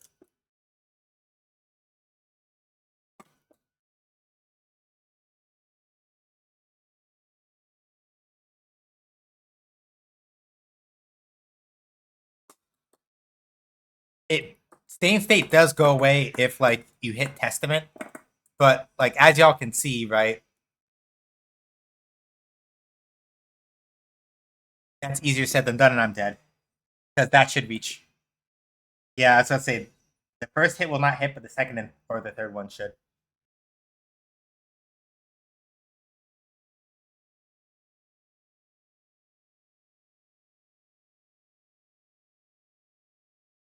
So yeah, the main thing is that Testament plays the mid range about as good as Sin does.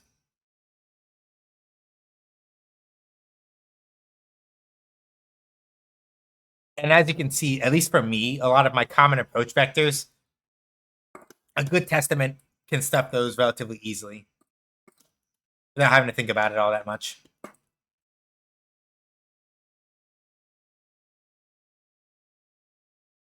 So like, aside from me needing to like stop getting hit by Grave Reaper skulls that all the time, good.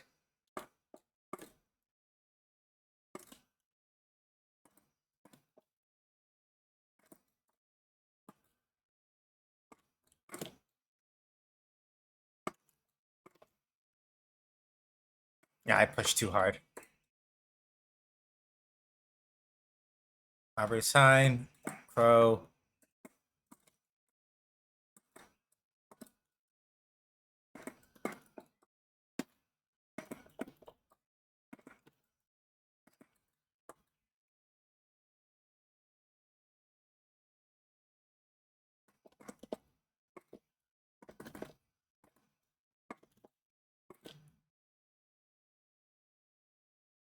Ooh.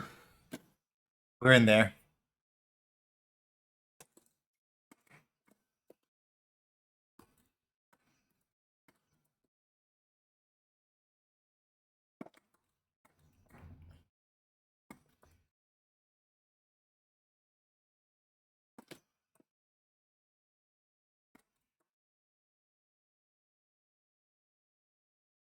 That's a wall break. And I think Stain State also. Yeah. Oh, that's rough. And then there's the Testament 6P. Testament 6P, where they do that little blood claw looking thing where it looks like it's a throat jab. Yeah.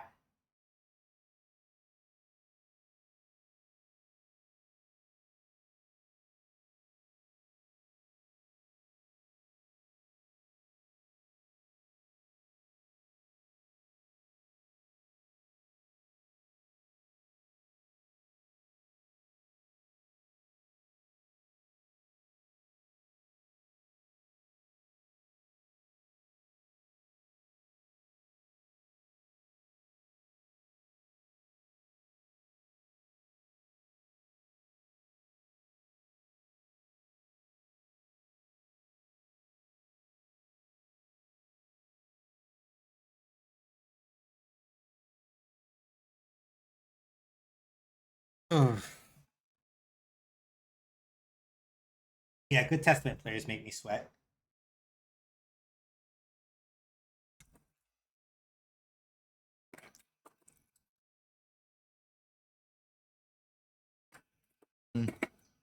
Yep.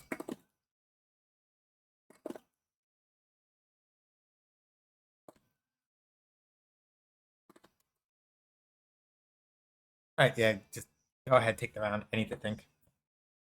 So I can't elk hunt even against the air version of Grave Reaper because it has a hitbox on the ground.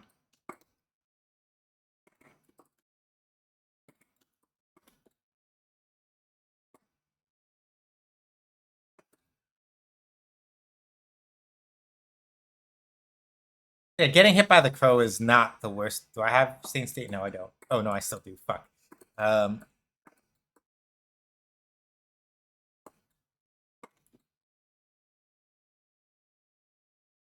Yep.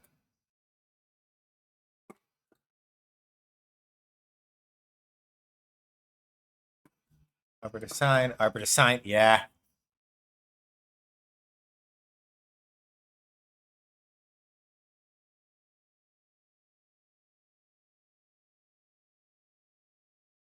They're so pretty. All right. Let's see.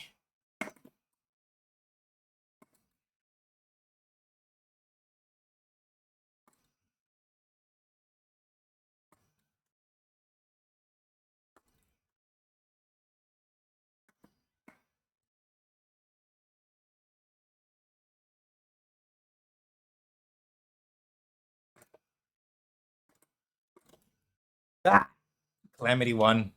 That's invulnerable. So there's no getting out of that situation. Okay.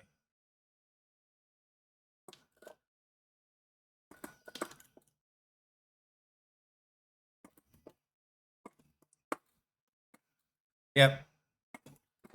That's my own fault. Jumping against Testament is a very bad idea because their 6P reach is really, really, really high up. You can, but like trying to bait stuff by trying to reach over that 6P is not a good idea. I should know better than that.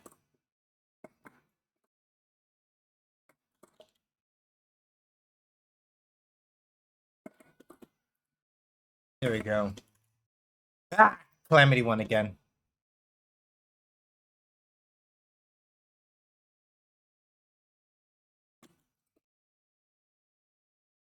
Yeah, I'm dead. Yeah, like Testament getting Stain State is just one of those things where it's like,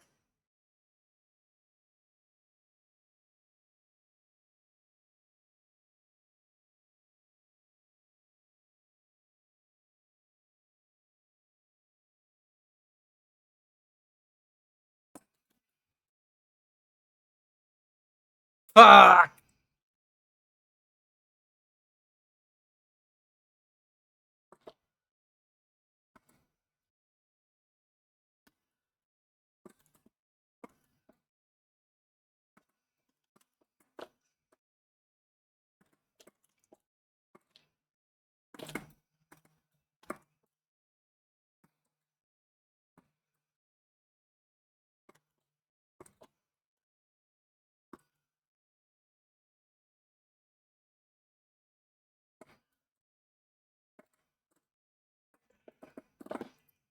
That's probably not going to hit.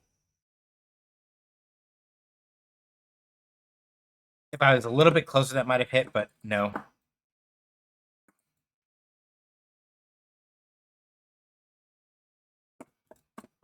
There we go. Piss off. Fighting for my life.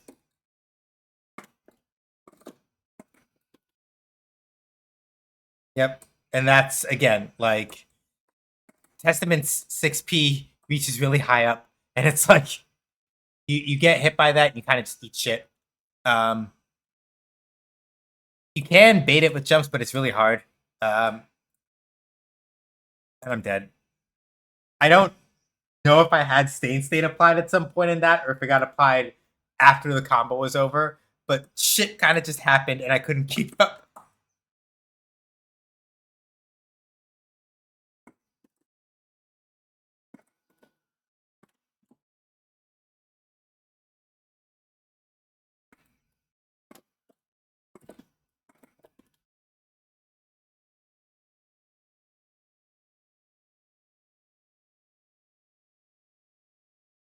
Ah, Calamity won.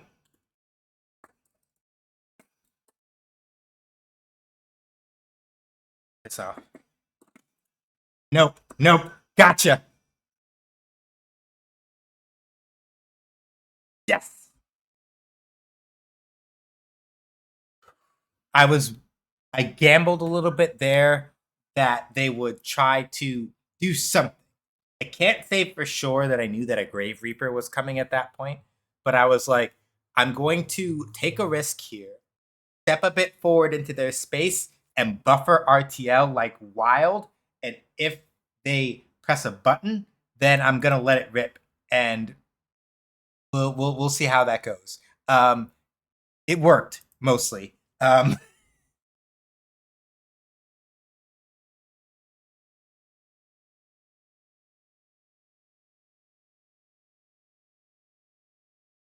I wasn't really adapting as quickly as I would have liked. But the thing that I sort of felt out after a little while was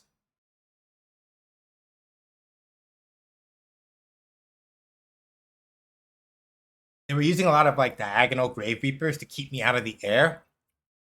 And for all that Grave Reaper is a really dangerous projectile once it's out, it has to get out, right?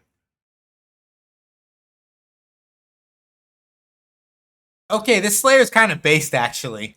Um, like their message said, "Eater of Glue, trans supporter," and I'm like, "Eater of Glue, comma trans supporter," rather, and I'm like, you know what? I get it. You're saying no thoughts head empty, except that the one thought you have is trans rights or human rights, which fair, right? Like I can live with I can dig that. I can live with that. I can jive with that. That's that good shit. I respect it.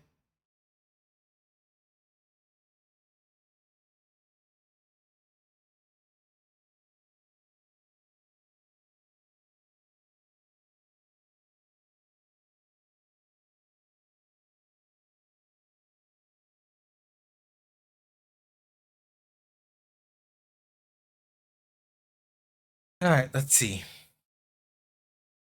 Okay, am I getting? Are we still getting audio, or did? Oh, it's just that literally, Pixel Chat exploded. I guess. Let's hope. Well, I mean, no, I wasn't able to match with them. I got somebody else. I got like this person, like Suna. Theirs was Pow Bunker jump scare. Is their comment?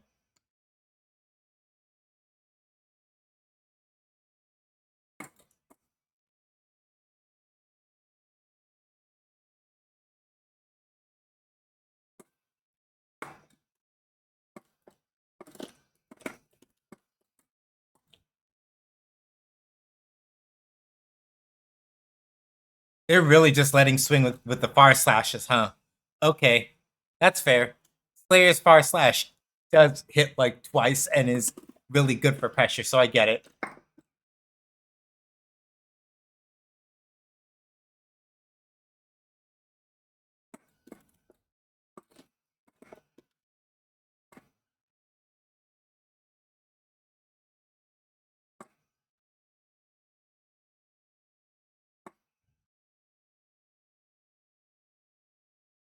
Like, is he do? Can Slayer do far slash, close slash, far slash? That's a thing. Slayer, why? What the fuck? Oh my god. He probably needs it, but also, what the fuck?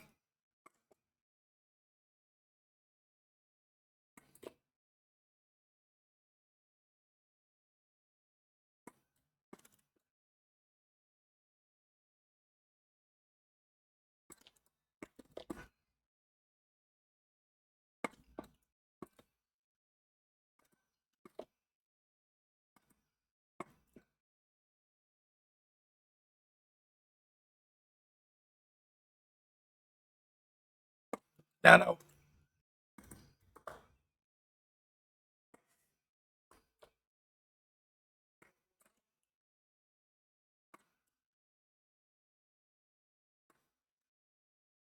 I'm not. I don't know if I'm gonna.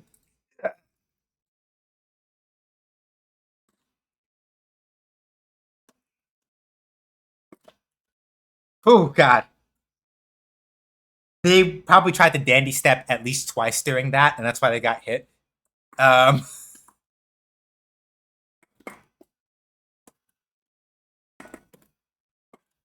oh, that's fair.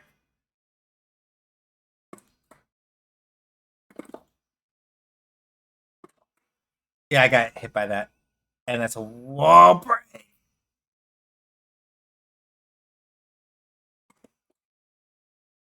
Mappa hunch, please. No, that's fair. He needs it though, because like his other super, I don't believe has any invul on it.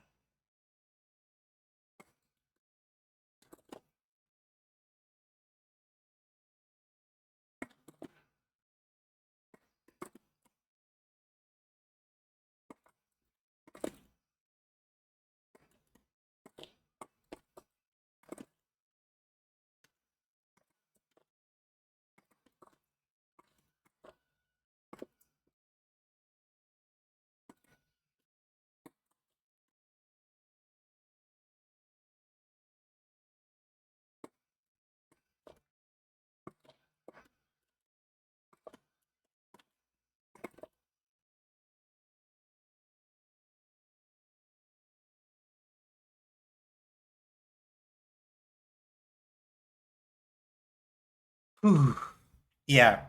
Yeah, Slayer is still pretty scary. Like, especially if I gotta try that string real quick at some point before we end. I gotta see if you can really do far slash into close slash into far slash, if there's like micro walks or something involved, because that felt kind of like that felt kind of fucked up, not gonna lie.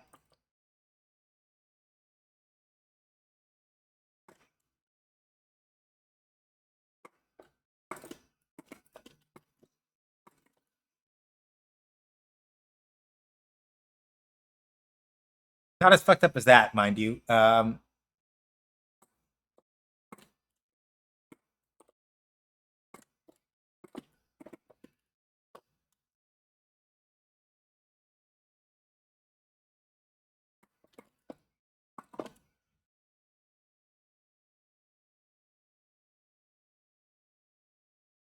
as fucked up as that either. All right, that's. I'm happy with that. That was good.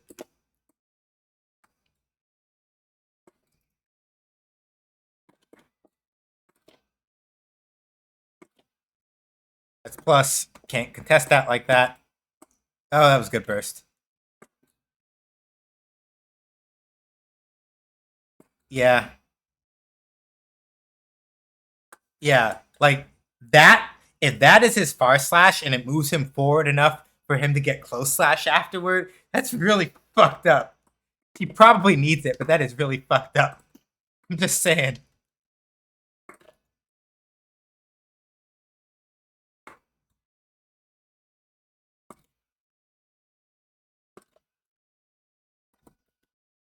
Yeah, Mappa hunch.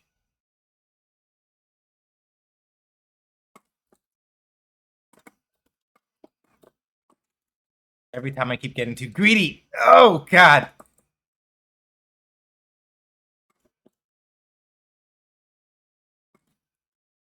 But then again, so do they. So the thing about Sin after his elk hunt follow up, where he does elk hunt and then the Sokodot, where he does that punch upward with the lightning, that shit is plus. You cannot contest him in most situations after he does that. If you try, then the thing that happens is you eat shit. Don't do that.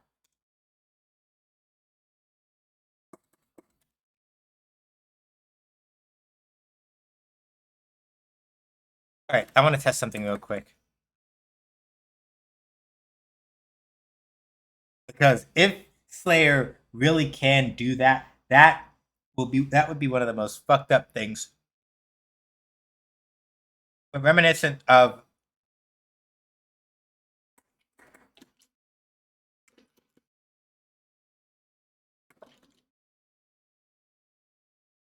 Oh yeah, that absolutely works. That works. That's a thing you can do. But I think I know why they did it. I think Slayer used to have a link combo. I have to double check it, right?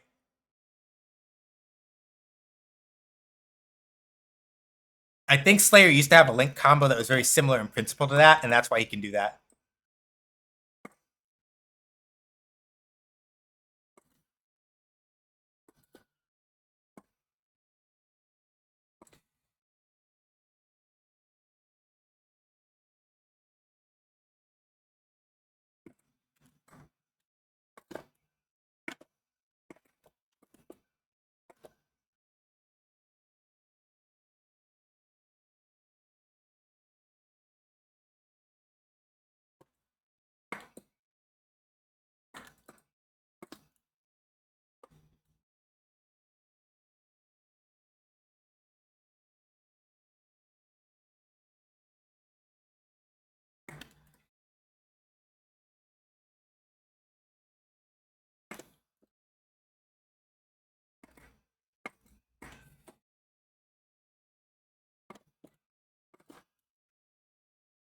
That's fine.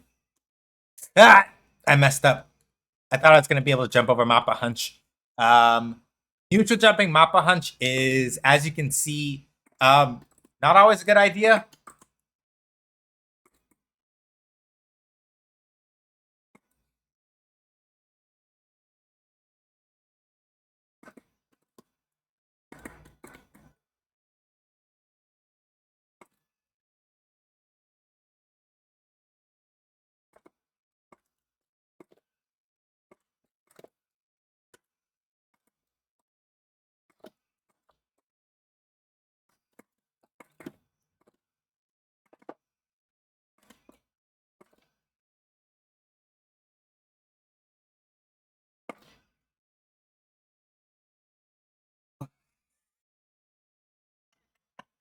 That jumping dust saved my ass because it spaced me to land just outside of throw range, and so I landed and just fucking swatted him with the far slash. Yep, there's a low again. Like Slayer's 2H is like it's a nasty low crush. Um,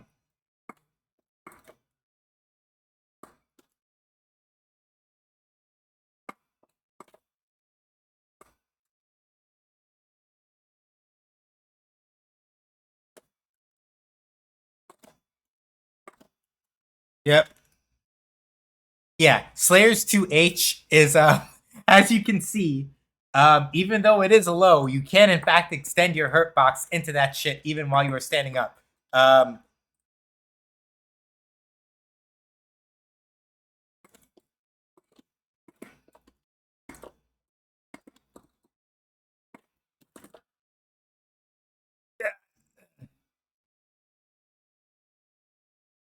They didn't have enough for Mappa Hunch. Otherwise, I've been like, yeah, why not just do Mappa Hunch?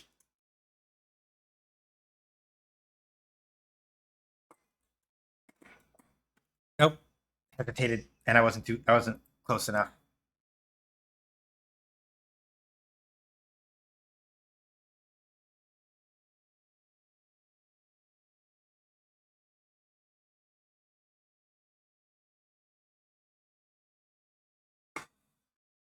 Yep.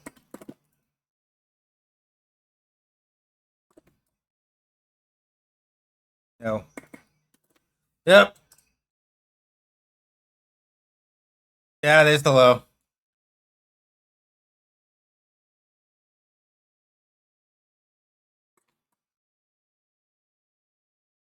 They weren't kidding about the pow bunk. Well, they weren't kidding about the pow bunker jumps. Or was it somebody else?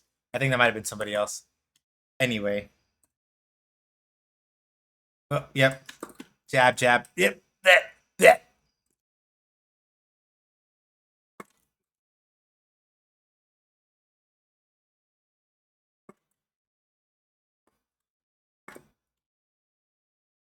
Ah!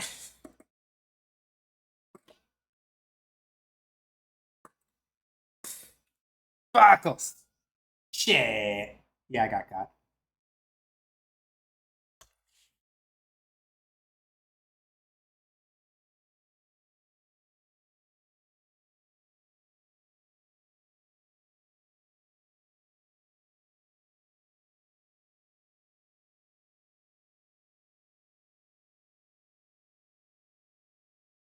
But yeah, it is very good to know that Slayer.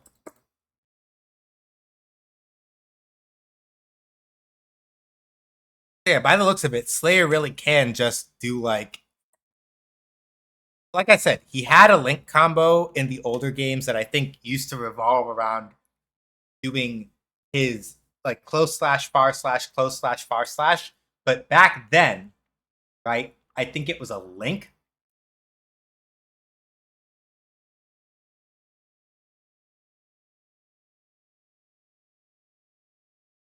As opposed to like a chain like it is in this game.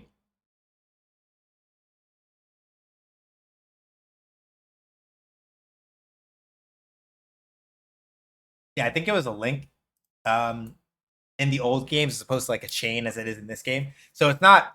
So what does that mean basically? It means that Slayer used to have to have a very specific timing and cadence in order to hit that combo in the old games. So let's talk a little bit of Guilty Gear history while I'm trying to get a match. So the thing about Guilty Gear Strive, one of the major differences between Guilty Gear Strive versus the previous games is that what we call the Gatling system in this game, where you can cancel punches into kicks and slashes into heavy slashes and things like that. The Gatling system in older Guilty Gear games is much more open than it is in this one. In the older Guilty Gear games, you used to be able to do punch, kick, slash, heavy slash, dust, right? As a general thing, every character could pretty much do that. There are some characters who may have had like reverse Gatlings that they could do. Like, for example, Jam would be able to do like close slash or far slash into her standing kick or whatever, right? Slayer was different in that Slayer could not do Gatlings. All of his combos were links, or at least all of his normals when you were trying to combo them together. A lot of them are links, right? In older Guilty Gear. So if you go play like Guilty Gear Exard or like Guilty Gear Accent Core Plus, Guilty Gear Exex Accent Core Plus R, right? Or X2, right? Either way, if you play one of those games, right, you can't like pick up Slayer and just go PKSH and get a combo. His are all link based, which is close to like Street Fighter. You have to be able to hit the move, wait for him to finish the animation, and then do the next thing. So, like his basic, I believe, if I'm remembering correctly, I do not think that even his basic, like one of his basic, like slash combos in older Guilty Gear games might have been a link also. So I think that's what they let him do. So he can't do it infinitely in this game, but I think that they let close and far slash chain into each other like that, specifically to like let him do that sort of stuff. Fuck, Bloodsucking Universe.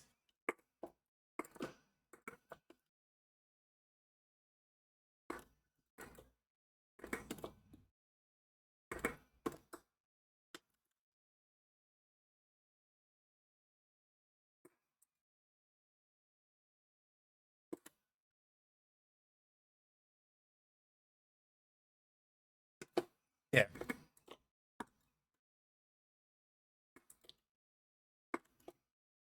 Don't be greedy. This should do it. 1, 2. There we go. Yeah. So anti-air is just best to do RTL stuff. So noted. If I get an anti-air conversion, it's just best to set up for like RTL.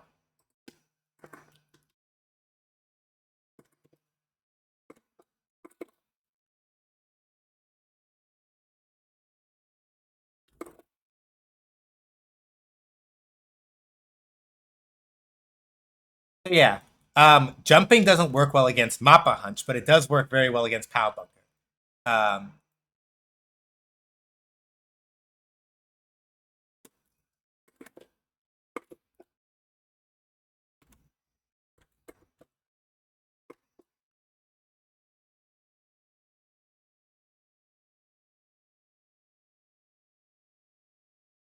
It's basically, right?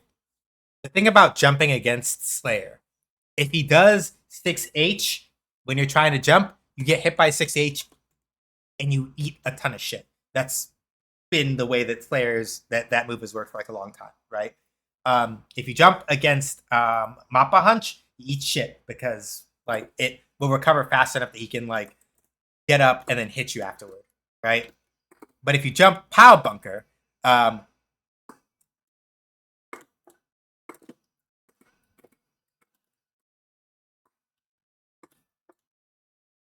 as you can see, right? While Pow Bunker is really strong, damn it whiffed. Of all the times to whiff. Bloodsucking Universe. So yeah, on top of all that, Slayer has a command throw. That's when I keep saying Bloodsucking Universe, that's what I'm talking about. So like Slayer will basically run up and bite you. And if he manages to do that, then what happens is that I should have just gone for RTL.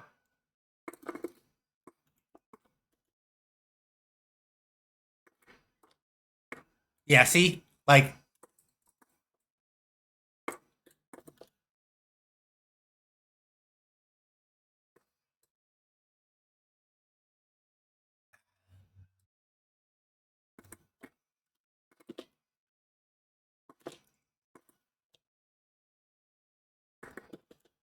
I'm dead.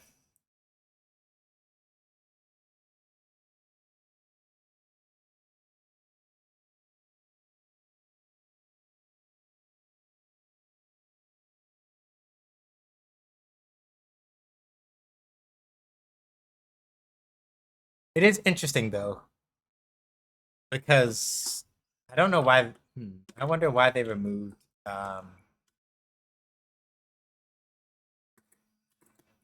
Oh, that's fair.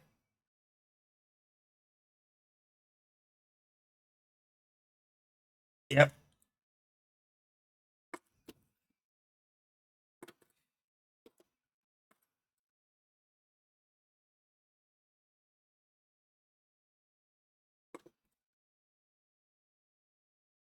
Yeah.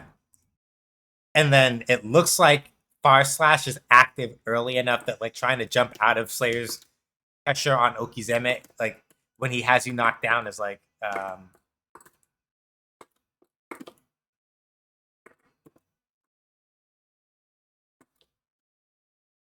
that's fair.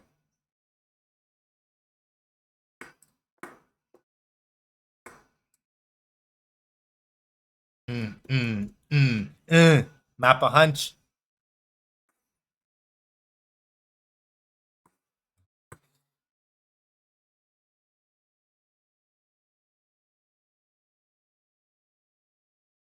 So yeah, while this Slayer has landed the command grab on me a couple times,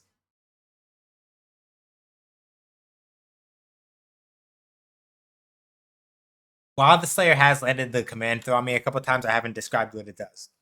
So, when Slayer lands that command throw, especially in this game, right?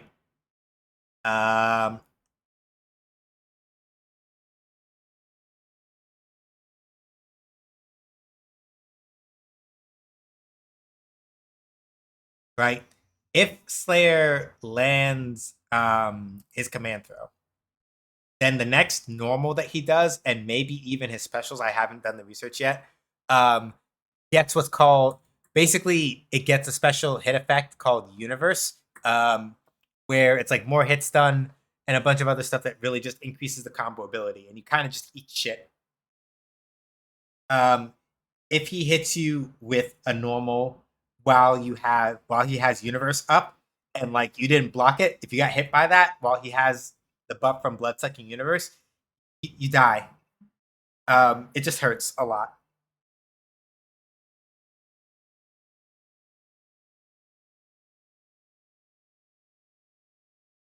So yeah, that's not to say though that it's like, oh, well, I can't do anything about it.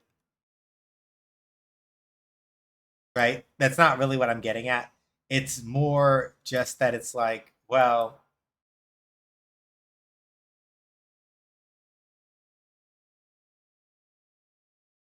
yeah, what I'm getting at is more to the effect of like if Slayer puts you in a situation where he can catch you with Bloodsucking Universe, basically it's sort of like in the same way that I'm like, oh god, I really don't want to like let Testament put me into Stain State. Same thing with Slayer BS you. Like if he catches you with the command throw, and then hits you, you don't have a good time. You just don't. It's not impossible to deal with, but it is very dangerous to try to. It's dangerous to sort of have to deal with a Slayer who has blood sucking universe up because.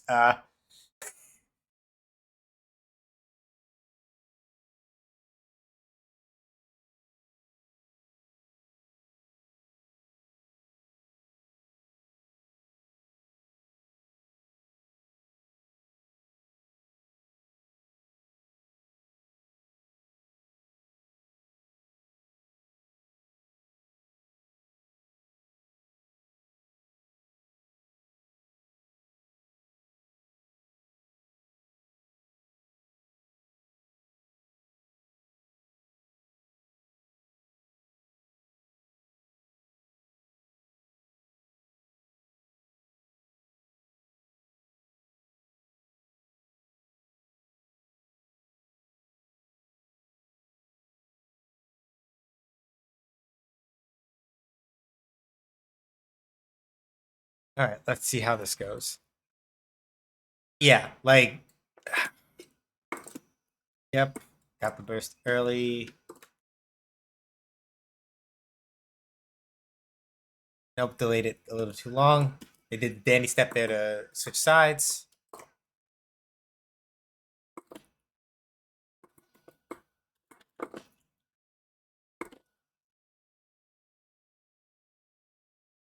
I actually got the combo. I got the combo.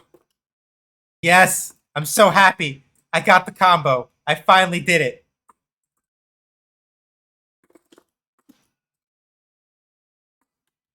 I don't care. I lost the round, whatever. I finally did the thing where I baited somebody into pressing a button after stomp and then actually converted into beat driver. I've been trying to do that.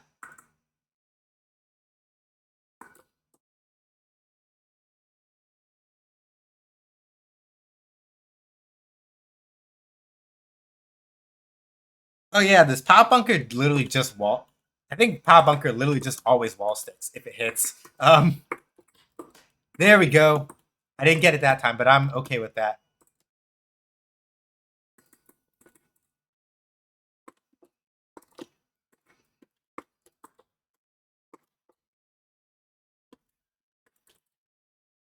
I should have just done. Why didn't I? Whatever. Brain wasn't braining. Yep, there's side switch.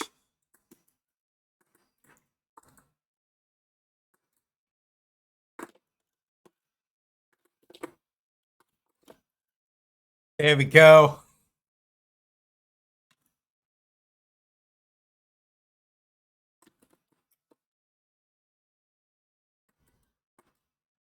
Yep.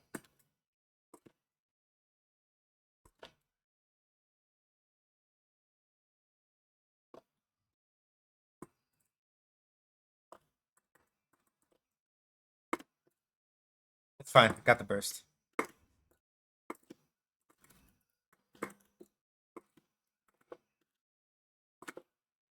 Ah, damn it. Couldn't get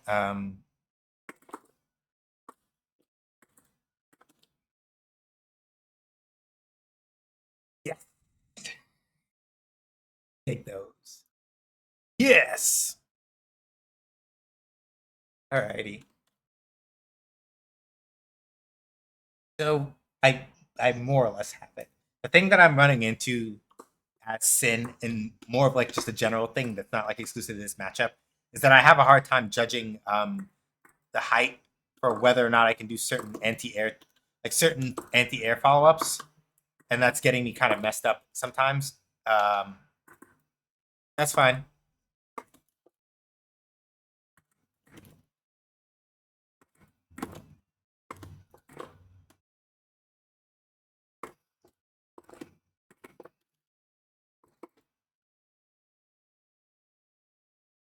Yes. Like that situation, I got it. But there have been times where I've like mismeasured how high up they are, and then I drop the combo, and it gets me like absolutely fucked up.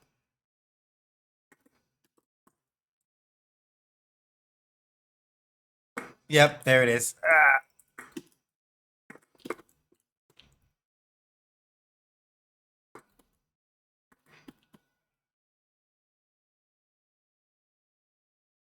That's fine.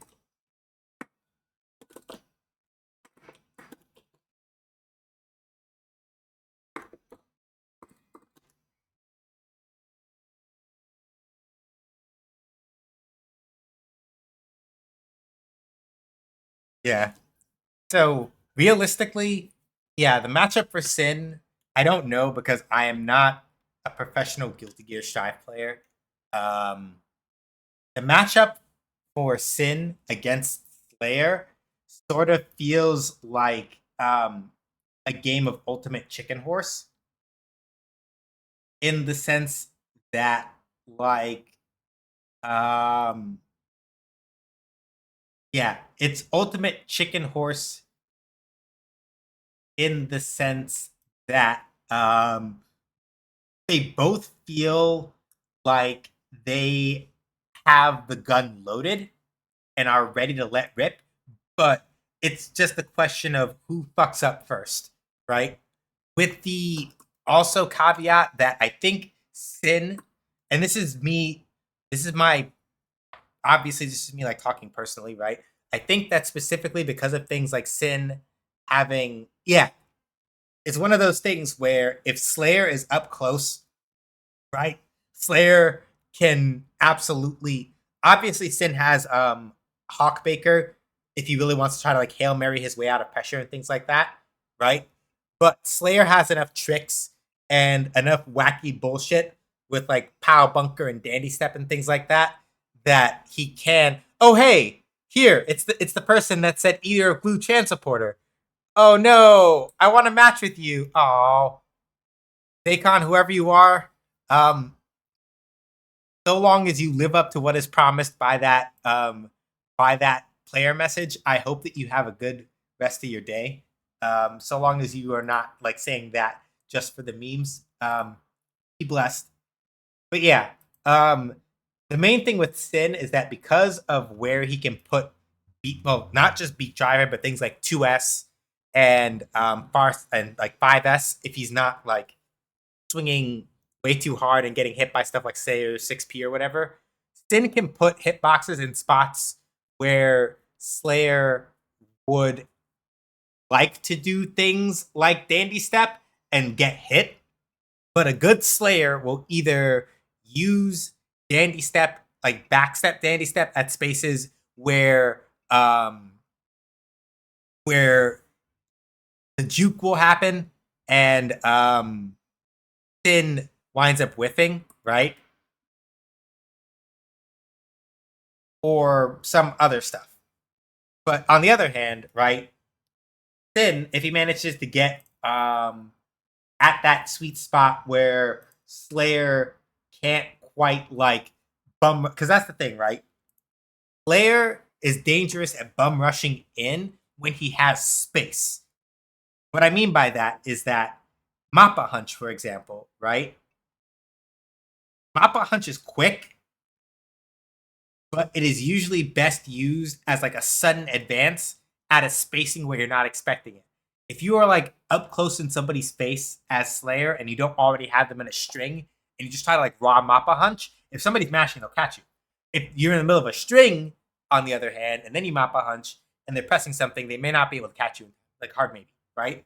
Or if you're in the middle of a string and you use K Dandy Step and sway back and then pop forward like a Pow Bunker or like or it's late or whatever, right?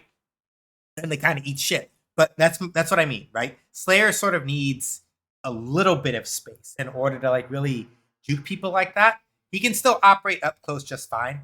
This is not me saying like, oh yeah, Slayer can't like scram, because you all saw, right? I got into a scramble with at least 2 Slayers tonight, and trying to fight Slayer in a scramble is hell, right? So Slayer can obviously still like do well in scrambles. That's not I'm not saying that he can't. But the flip to the thing that I'm saying is that a lot of the tools that Slayer uses to be really aggravating and like catch people out doing things they shouldn't be, it's an even split between either he has to be in your face to like fuck you up with like a cross up Dandy Step, or if it's something like an evasive Dandy Step where he like is gonna sway back and then pop forward and Pow Bunker you or whatever, he needs at least a little bit of space in order to make that work, because if he does sway back dandy step and you haven't made enough distance, somebody who's anticipating it might just go, oh, I'm gonna run up. And in Sin's case, like right, dash 2S hits, beak driver follow up. Now you've been pushed closer to the corner, or you're in the corner because of the back step, dandy step putting you further back, right? So yeah, Sin and Slayer, I feel like they pick on each other's weak points. Yeah, what Stubby said. Sin and Slayer pick on each other's weak points exceptionally well and are really good at exploiting each other's mistakes. So it kind of just feels like a thing where it's like, okay, who's gonna fuck up first, right? At least to me.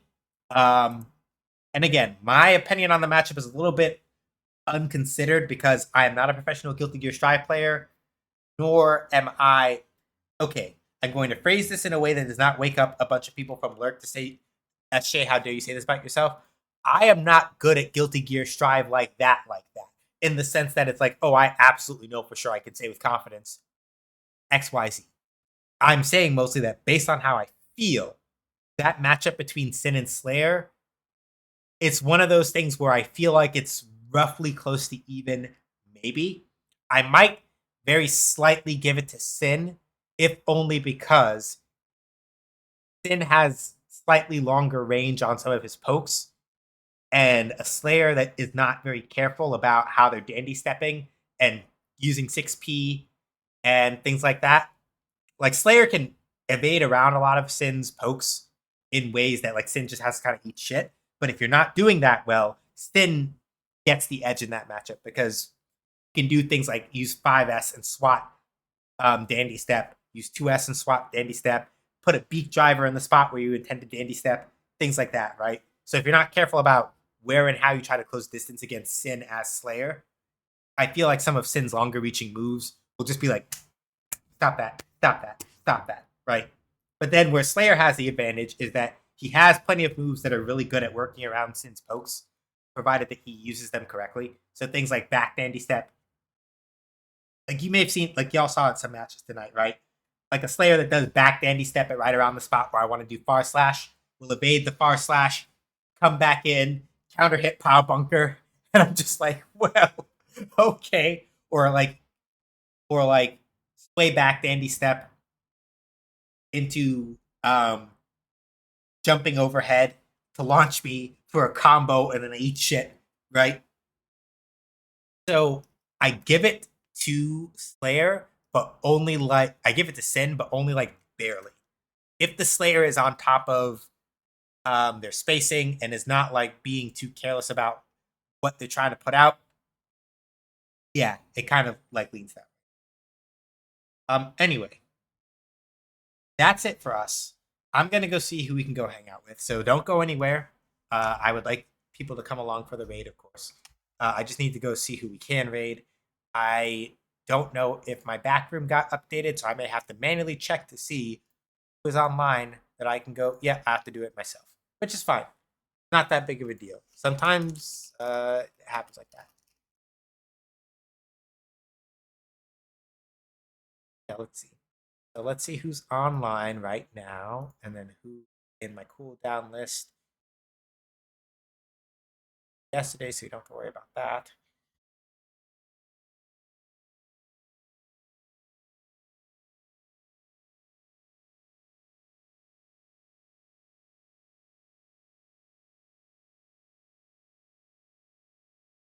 I haven't been to see. Haven't been to see Ash either.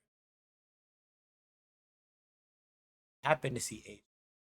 I'm going to go bother Adrian separately because I like to do that. It's funny. I enjoy sometimes being a menace. You know what? I know where we're going. I know exactly where we're going because we haven't been here in a while. We are going to go hang out with Ryudo. Currently, he is playing some Rabbit and Steel. If you do not know what that is, Rabbit and Steel is like a... It's interesting. It's like a raid-based shoot 'em up is the only way I can describe it. Oh no, Rito is leaving to go raid somebody else. Damn it. Can't go to Ryudo.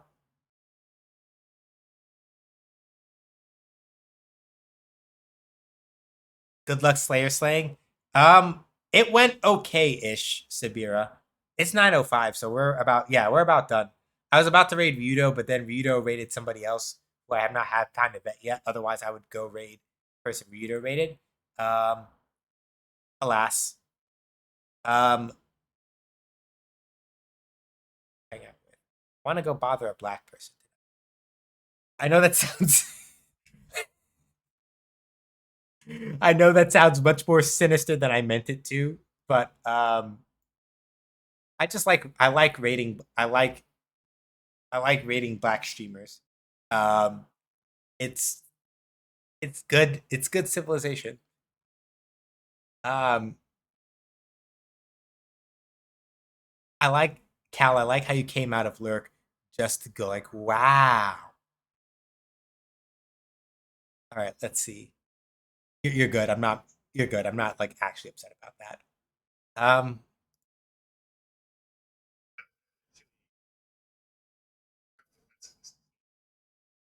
you know what? Actually, I'm strongly tempted to go raid the person that Ryudo raided just because um it looks like they're playing something cute, but like, all right. I can find somebody. Just give me like a second. My brain is nah, hell with it. We're gonna raid the person that Rito raided. So we're gonna go raid Navanos. It looks like they do retro streaming for things like Sega Genesis, aka the Mega Drive, Super Nintendo, and other such things. Rito went to go raid them, and they're currently, and it looks like they are playing the Game Gear version of Rystar. So we're gonna go hang out and go do that. So give them an SJH does raids. Let them know who sent you. Enjoy some Rystar. I'm gonna finish the rest of my food and go chill out for the evening. Thank y'all for coming by. Stream schedule: Sunday, 5 p.m. Eastern Time. Breath of Fire 4. This upcoming Wednesday, 6 p.m. Eastern Time. More game dev stream stuff with Shoot Lancer. By then, ideally, I should hopefully have a couple of new things to show y'all that I was working on off stream. And then if we don't have anything new to accomplish for Shoot Lancer proper, we will probably transition over into me messing with like viral core busters or something. Or maybe something else, depending on what I have in mind. Game dev wise, I mean. And then, of course, next Friday, we have more Fighting Friday stuff. I don't really know what we're going to play next Friday. I'm going to just trust the vibes. So, anyway, till the next time I see y'all, whenever that is, stay safe. Wash your hands, wear a mask, don't go outside if you don't have to, go outside. And be excellent to each other. Not to bigots, racists, terrorists, sexists, or anti-queer folks, or Zionists. This is your reminder that trans rights are human rights, Black Lives Matter. Everybody has the right to reproductive autonomy, and that Palestine, Sudan, Congo, and New Caledonia must all be free. No one is free till we're all free. Simple as that. Thank y'all for coming by. I'll catch y'all. Oh wait, links. I forgot about the links. Links. Sorry, I'm so silly. These things real quick. If you like game design analysis stuff, you want to hear me talk more about fighting games, want to hear me talk more about game dev stuff, co-host. Past game design posts I've made are on Medium. Stream VODs, youtube.com/@SJHDoesGames. Ko-Fi, if you want to support me in the stream but don't want to support Amazon and Jeff Bezos, Ko-Fi sub. I keep $5. I keep $4 and change out of a $5 a month sub on Ko-Fi. So if you go to Ko-Fi and you do monthly subscription, I keep way more of that money than I do from Twitch subs. And there's no like payout thresholds.